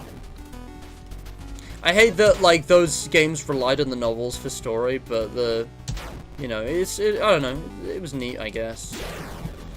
I mean, I'm not sure how much they really did, because stuff the same stuff essentially did get revealed later in the games. That is true. I feel like the only thing that really is completely reliant on the novels is illusion discs, but even that is dependent on specific FNAF 4 theories. Because, like... Yeah, illusion discs really don't play that big of a role in FNAF unless you operate under certain very specific theories. But, well, even if you assume, okay, the illusion disc in FNAF 4 was true and all that happened, all the sister location connections, it's like, all that really does is inform the bizarre situation, which maybe is an experience of Mike or Little Cunt, whatever his name is, you know. That's the latest nickname I remember from Reddit. They called him Cunt. But nice. Yeah, I'm gonna leave this fight. Yeah, it's like FNAF 4. It's weird. It's so inconsequential, but it's also like the most mysterious game. Because yeah, even though you don't have the name Henry, for example, Cassette Man, there's enough like implications in Pizza Sim alone for you to understand. Oh. So he knew William back in the day, old friend. Maybe he was like well, he wasn't the CEO, but like you'd think maybe he was involved with the company. And also, you know, the blueprints. Yeah, I don't know. Right, what are we doing? How are we doing money-wise? 880. We're almost there. We're almost there, guys. I'm sorry for the long wait. It's been a long stream, but it's a Friday night. I'm almost done. Is anyone here seen or played Red Dead Redemption 2? I've been getting back into that. Just one more big score, Arthur. One more score. There's a lot of good memes for that, but... yeah. Oh yeah, and that's the other thing, like, Afton is a name revealed in Sister Location. It doesn't mean anything unless you read the books, though. I mean, you could probably work out that it was the purple guy, but... who cares? I've been over this information, like, with all my notes, still got my notebooks somewhere down there, you know, the pit of hell that is my bookshelf. Over and over and over for years. Who even gives a shit, dude? I'm sorry, it's just not interesting anymore. This is like with, all the FNAF pros getting sick of UCN because they've played 5020 to death. I got sick of UCN without even beating 5020 once! Oh, boy. I was going through Fazbear Frights, rereading it, and making notes on, like, everything, and I kind of just stopped doing that. I drifted out of it, because I actually, like, just lost interest. I don't know if I'm gonna get back to that. It might happen, but I don't know. If you do, I'd recommend just going to TFTP, honestly. Yeah. I mean, has TFTP done anything interesting lore-wise? Like, retroactively? It gives, like, a bit more expansion on how Burn Trap came to be. Okay, I'll pass. Thank you, I'll pass. Holy shit. Is that the best it can offer? Come on. Come on, I know, there's gonna be something else. There's something juicy. There's a Help Wanted story, isn't there? Yeah, there is, actually. That's probably the biggest lore thing so far, I guess. Okay. That provides a lot of context around FNAF VR. It's like a prequel to it, essentially. Honestly, I'm actually glad if it's not, like, tampering further with the OG 7. Because as far as I'm concerned, Fright's added onto the 7 perfectly, and I would hate to see that overdone. Yeah, they've mainly focused on the new games, Help Wanted and Security Breach. As it should be. That's just the thing, like, I'm not interested in the new games. But, and, like, I think it's probably even worse. They're gonna be relying on stories for coherence, but yeah. They need it, right? Like, you know, Fright's what's to the original games is Tails it's in the new games. It makes sense, and, you know, it's nice. I'm just personally not interested. Like, at all. I think I like the epilogues mainly just because they make Burn Trap like an intimidating slasher villain, basically. Really? Kinda, which is actually it's actually a lot of fun. Yeah. Fair enough, He's man. Brutal. Fair also. play. Does he have any? He just actually starts ripping people apart. Okay. How about personality, dialogue, motivation? There's none for Burn Trap. He's just a silent killer, basically. Yeah. Okay. Yeah. That's best we can hope for. Nah, I'm being cynical, but seriously, like, fuck Burn Trap. Honestly, I don't know, maybe, the thing about the Blob is that we already had something similar in Fright, so I can see why they wouldn't really have as much to do there. Yeah, there's not a whole lot of the Blob yet, and the epilogues, so which I find interesting. We're close. There's, like, really none of it, honestly, except for, like, stuff that could be referencing it. Yeah. The thing is, right, I'm in no position to judge Tails at all, so I've not even read it. I might actually love the books just for how well written they are or how good the horror is, regardless of their connection to the FNaF universe, which is the thing that puts me on. But also, I think they're very well written so far. Exactly, but also like because they're specifically made around the FNaF game that has killed my interest in this franchise, I just don't care for them. So I'm completely indifferent. I don't know what I would want them to do, and I don't think there's anything I would prescribe upon them. I feel like they just kind of exist. I guess make the Pizzaplex more interesting, which they've definitely done with all the side attractions and stuff. Frailty gives a bit of expansion on Eleanor, also interestingly enough. Oh, really? Huh. Yeah. But yeah, like, I don't know, the Pizzaplex... I mean, here's the thing, right? If you... Man. Look, guys, you know my feelings on Security Breach, okay, but taking individual things out of context is different to reviewing the game. Like, the Pizzaplex, I can't deny that it's interesting. And there's, like, a massive storytelling potential. It's cool that they've got this whole series that's centered on the location. Because it's a nice, like, established framework. Because one of the things I was annoyed a bit with Frights... Because, yeah, I love Frights, but Frights is actually kind of terrible. It's very, very hit and miss. It's that the world... Like, some of the world building was super gritty and realistic, right? It's like, it just felt like the real world. Yeah, outside Freddy's. But then, you've got bizarre things like Gumdrop Angel, which absolutely destroy every shred of immersion. And it, you know, even that was inconsistent. Because, you know, the self-contained Frights universe is cool. But, I think actually... Basically, what I'm saying is, Tales limiting itself to the Pizzaplex, and, you know, any locations associated through the characters, is actually probably enhanced the storytelling. Because it's allowed it to focus on something rather than... I mean, you know, not all the stories actually, like, take place centered around the Pizzaplex. Yeah. It's only really under construction, Haps, and the epilogues. So some stuff, like, centers on stuff that's from the Pizzaplex, like Lally, for example. Oh, okay. That's... But it's like... That works. The actual Pizzaplex doesn't appear in that, so... No, then I'd take back what I said. They've not done that. At least not yet. Because something that Frights did a lot of was stuff from Freddy's, rather than stuff in Freddy's. And, oh my god, you know what? This isn't like a deep critique of the literature. This is just me being a FNaF fan saying, man, I wish there were more Fright stories that were actually set in Freddy's when it was, like, alive. But, like, the only ones we've got are so boring. It's like Lonely Freddy and... Oh, actually, Jump for Tickets was pretty good. Jump for Tickets filled that niche adequately, in my opinion. Great story, underrated. You know, came from later on, I get it. But yeah, like, again, there's so much stuff that just deviated so far. It was like, well, this is good, but it's not even a FNaF story. And it's like, I hate to crap on it, because the writing's fine, but man, like, it's not even recognizable as Five Nights at Freddy's. I think, what was it called? The Breaking Wheel? Was that it? Yeah. Great example. Incredible suspense. Not very interesting as a FNaF fan. I mean, I don't know, they could have just thrown in, oh, it's designed, made it using spring locks from Fazbear Entertainment. All they needed to make it feel more FNAF-y, but it's whatever. Yeah, I feel like I'm in the minority here, because it seems like a huge reason to dislike the books is that it doesn't center on FNAF that much. Agreed. Like because as a story, you know, characters and that kind of thing are more important. I just struggled to connect with that one more because it felt a bit more random. It's like there wasn't much context given for like the suit that Julius makes, but you know, it's a good story. It's an excellent example of horror. There are a lot of ones that ticked all the boxes, though, in my opinion. I just got a couple of achievements, by the way.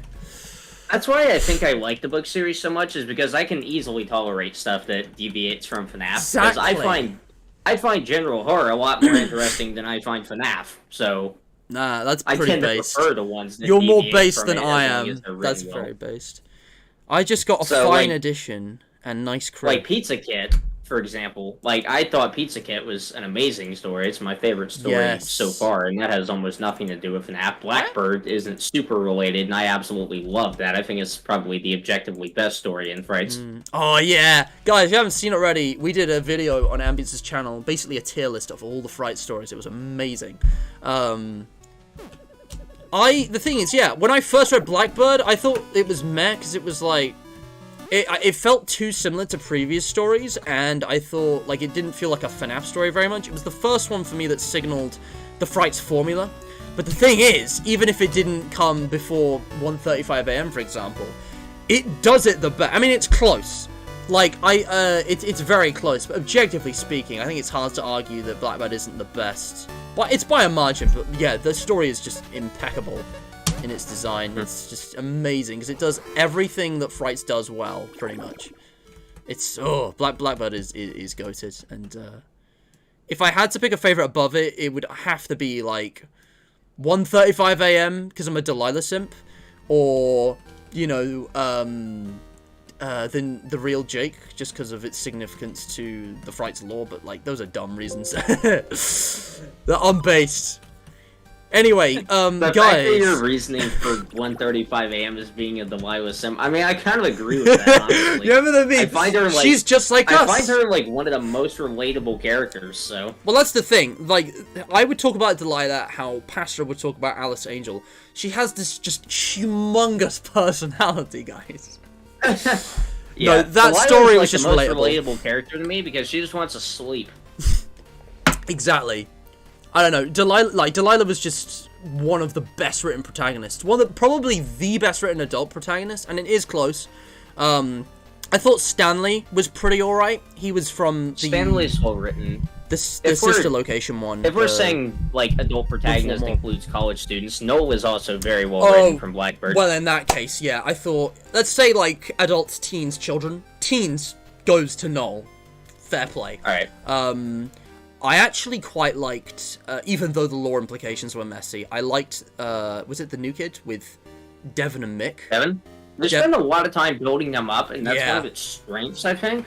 Same with Oswald from Into the Pit. God, look, I know that I'm, like, excluding myself from the new books, but damn, I love that, like, I'm one of the few people who can reference all this Fright stuff and just know what it is, because it's kind of niche. Not enough people have actually read it, but, man, I gotta make some Frights videos on Continuity Error. I've always meant to, but I've never really thought about how exactly I'd go about it. Someday. Anyway, so we have all the trophies now, guys. I don't remember what all of these are for, but yeah, we've collected all these trophies. Holy shit! Guys! Golden Popgoes! Canon! Real. Golden Popgoes is real. Oh my god, have we 100%ed yet? I actually don't know. You know what? I'm gonna go back to green. The OG green for this. Actually, no, that looks ugly. Piss Popgoes, guys! He's canon! Piss goes! Piss goes! It's gilded Popgoes. Yeah, now I'm gonna go back to white. I like that we're going with the neutral color for the ending. Or we could go red in Ambience's honor. Can't wait for Pisco's Everpeen. Everpeen! So what I'm gonna do is make an edit of that with the logo text and send it to Kane Carter or something. Dude, I've got to just start getting in touch. I feel like if I sent him that, he'd block me. That's why I'm gonna do it for you. He'll block me. I'll take the L. Hey. Sorry to interrupt, Mackey's is on the table. Oh, hell yeah. I'll be down in like 10 minutes. 15 minutes. Alright. Guys, I gotta go AFK. Enjoy Pisco's for a minute. I was just gonna say, like, Ambience, I will take the L and get blocked for you if it means the funny, because getting in touch with big YouTubers is something that weirdly came up again recently. I don't know if you saw this, because I shared it on both of our servers. It's that sussy! Oh boy. One night at the imposter, thumbnail. It's not very authentic, because I don't use the same software, but I got the text font and the framing right, and it was made in like a minute. In PowerPoint. I'm just gonna leave that on screen, guys. I will be right back. I feel like if I DM'd that to him randomly, he'd probably just, like, either reply with the same image or just, like, the question mark dog. I kind of want to try DMing that to him. Do you want to do it? Because I feel like if I DM'd him, that'd be weird. And I mean, like... I'm not using Ken. Yeah. Hold on. If you want to do that, go ahead. Because, like, this is already circulated. I'll send you the image in DMs. I'll send it to you in DMs. But yeah, I put it in out of context on both of our servers, and I just... I'll probably be super chill about it. I want to see. Yeah, I'm sure I'll have a good laugh at it. I mean, because, like, I look up to Urya, you know, he's a good YouTuber. It'd be cool to meet him. I'm not, like, trying to, but, you know. There is also context for this, because I made this during one of my live streams. There's video footage of me making this, and I will try and find that as well. It was Five Nights at Fan Games 46, or whatever we're up to now. I've probably miscounted. I bet this is actually 47 or something. That's probably happened. It was while I was playing One Night at the Imposter, I made this. I'll send you the timestamp. Yeah, I'm just gonna send it to him with a fire emoji. Yeah, yes. Watch him actually make that a video. That would be great. Done. April Fool's. I would be honored if he made an April Fool's video and used this thumbnail. He's not online right now, but he That's might reply fine. when he sees it. Yeah. You know what? If he actually uses this to start a conversation, tell him Mr. Matt says hi, and send him the link I'm about to send you. Hold on. I don't expect him to watch this, but that's fine. Where's the... You know what? I'm going to find this later. I'll be right back, guys. Just a minute. Huh. I'm AFK. Okay.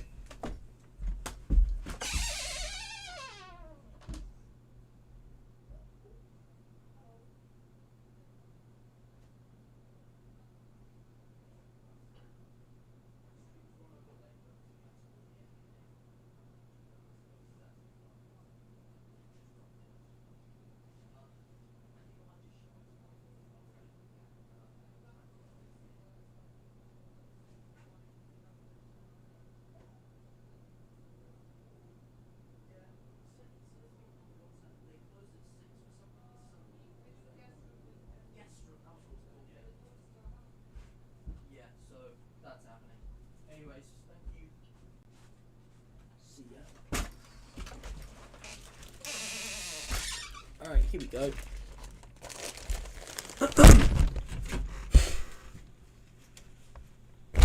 Alright, I'm back. My headphones on correctly. There we go.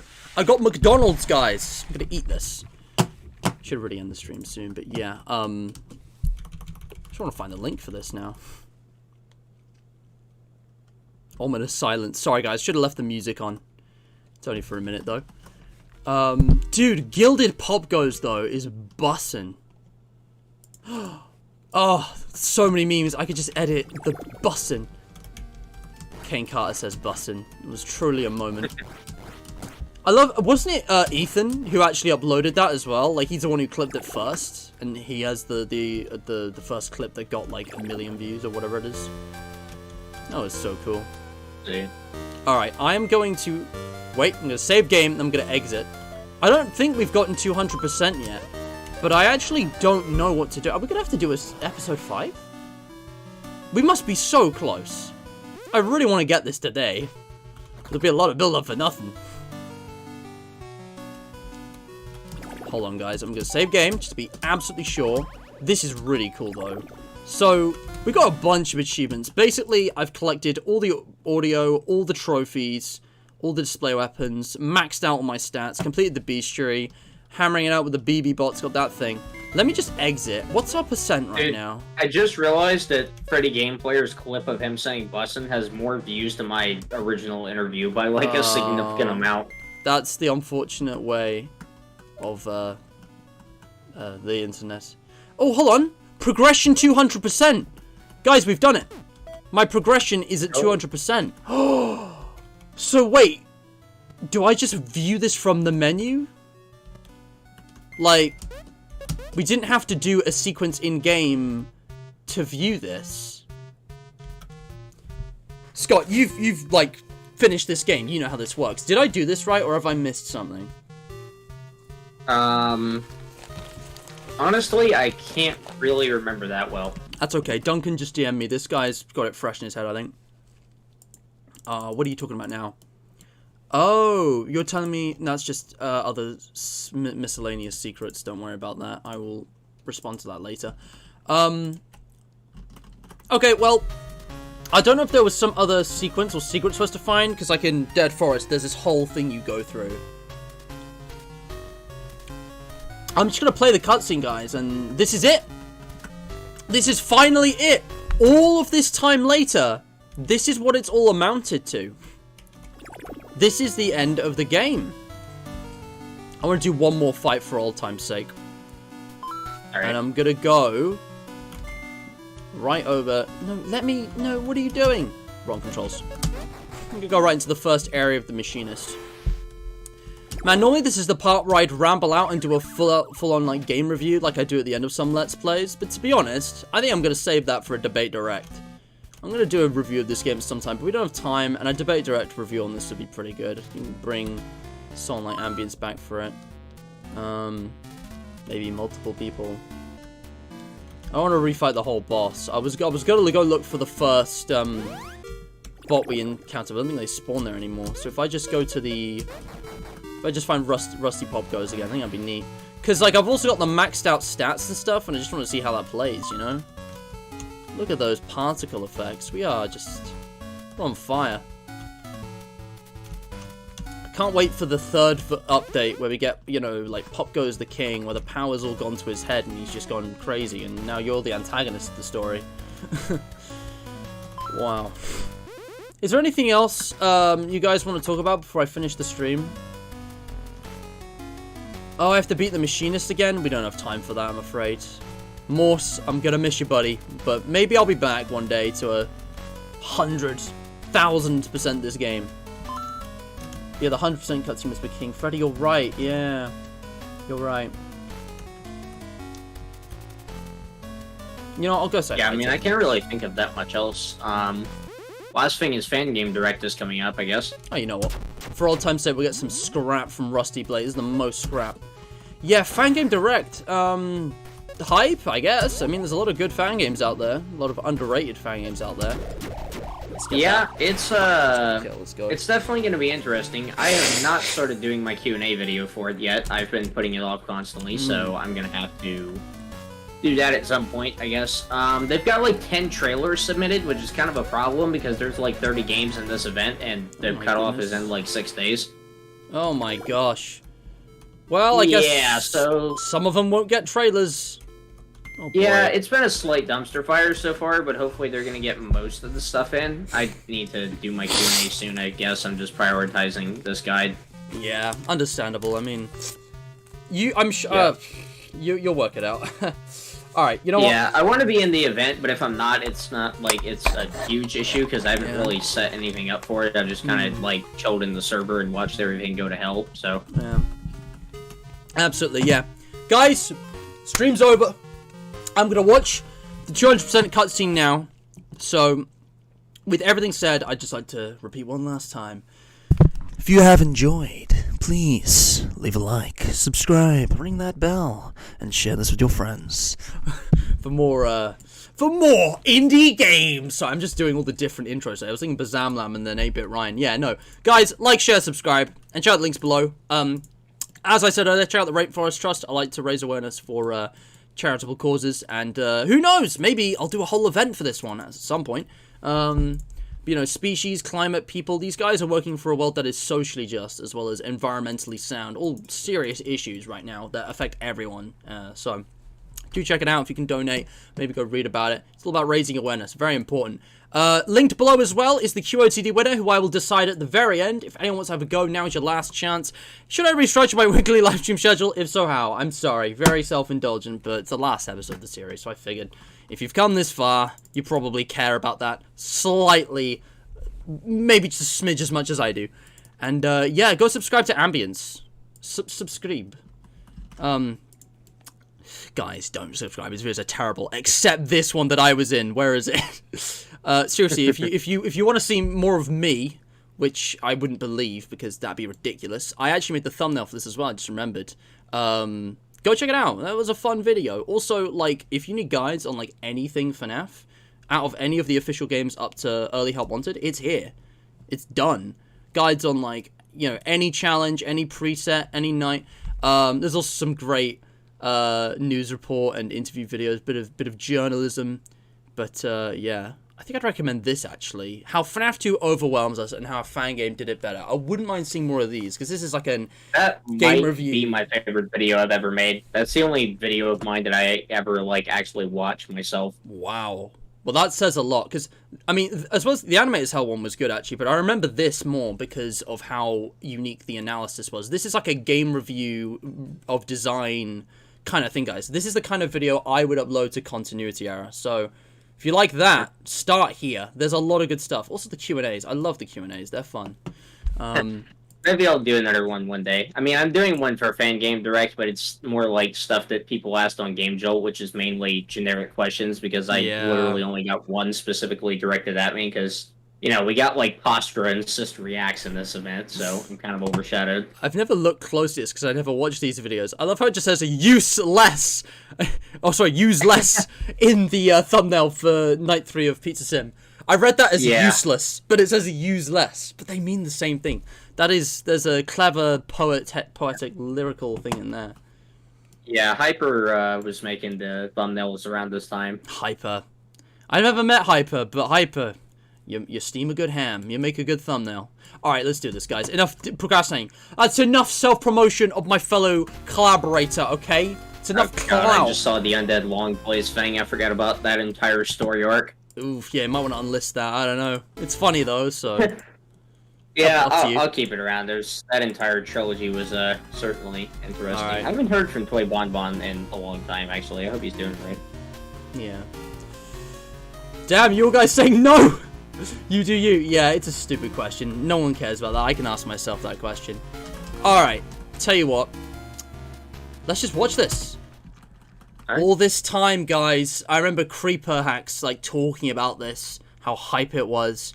So it's the same as before. We've zoomed out to what is presumably the camera angle of this room in Evergreen.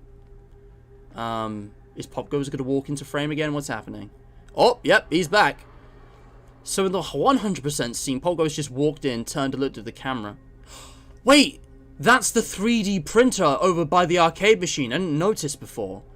He's going up to the 3D printers he does as his game mechanic in the first game. Ooh. Oh, no way! Oh! Oh, that's brilliant! Oh, well played. Okay. I see you. Yes, it's in widescreen and not 4:3. Let's go. Guys, you know what this is. You know what? I've never seen this cutscene. You've never seen this? No, I've actually never seen this. What? Did you not 200%? I don't think so. If I did, I think I did 200%. I just didn't watch the cutscene, maybe. Wait, what? No! This isn't a cutscene. This is gameplay. Oh. What? Oh. I thought this would just be a cutscene. Wait, it kind of is? Okay. This might have been added recently, actually. I'm not sure Guys, this was in the game on launch. We replayed Popgoes, or rather, I played it for the first time in 5 Nights of Fan Games. I remember the episodes exactly, but you'll remember... That's brilliant. It took the camera and it transitioned out to Evergreen. This is a Evergreen teaser straight up. This is what the office is going to look like. They got these stickers, headphones. It almost looks real. It's a lot more detailed. The panic meter, the whole UI has been redesigned. The mobile device. And, yeah, the graphics on this are great. There's a video also of panning across the office, if you haven't seen that. I think it's on Kane's channel. Maybe. So... Before you guys ask, I can't look at the window where Stone is or anything like that. I can't go to any of the other cameras. All I can do is click reset room. And that just cuts to black.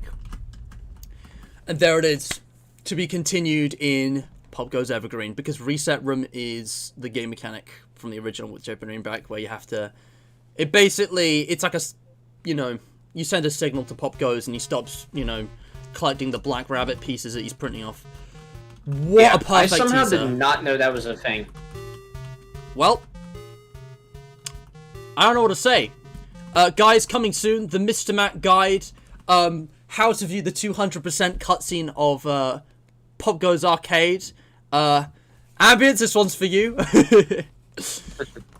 Honestly, I know this sounds random, but I've thought about making game guides of some kind, like your FNaF Academy stuff, because that was actually pretty inspiring, but I don't know what game I would choose. Because there's some that I'm, like, good at, but am I, like, good at them enough to give advice?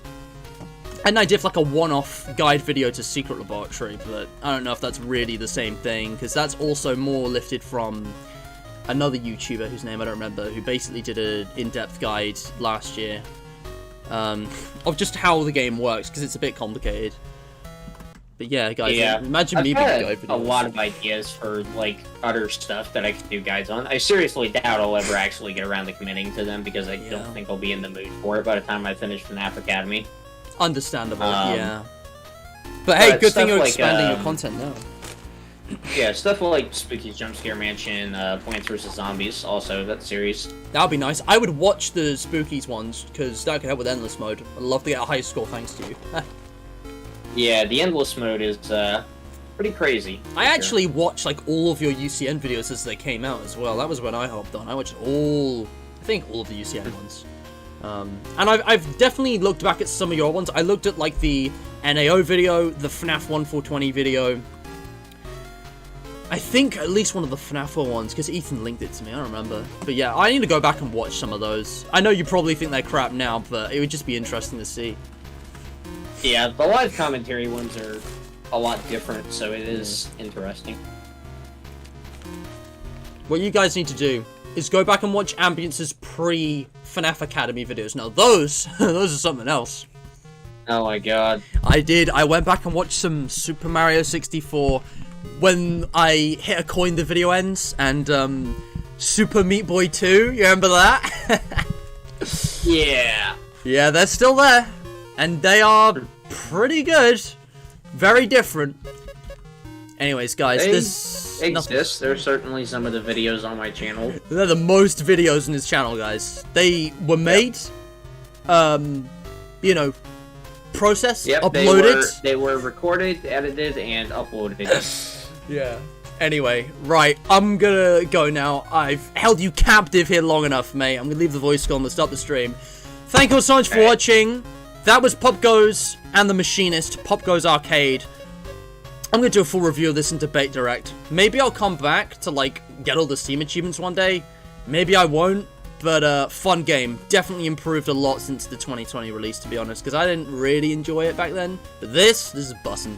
Top tier game.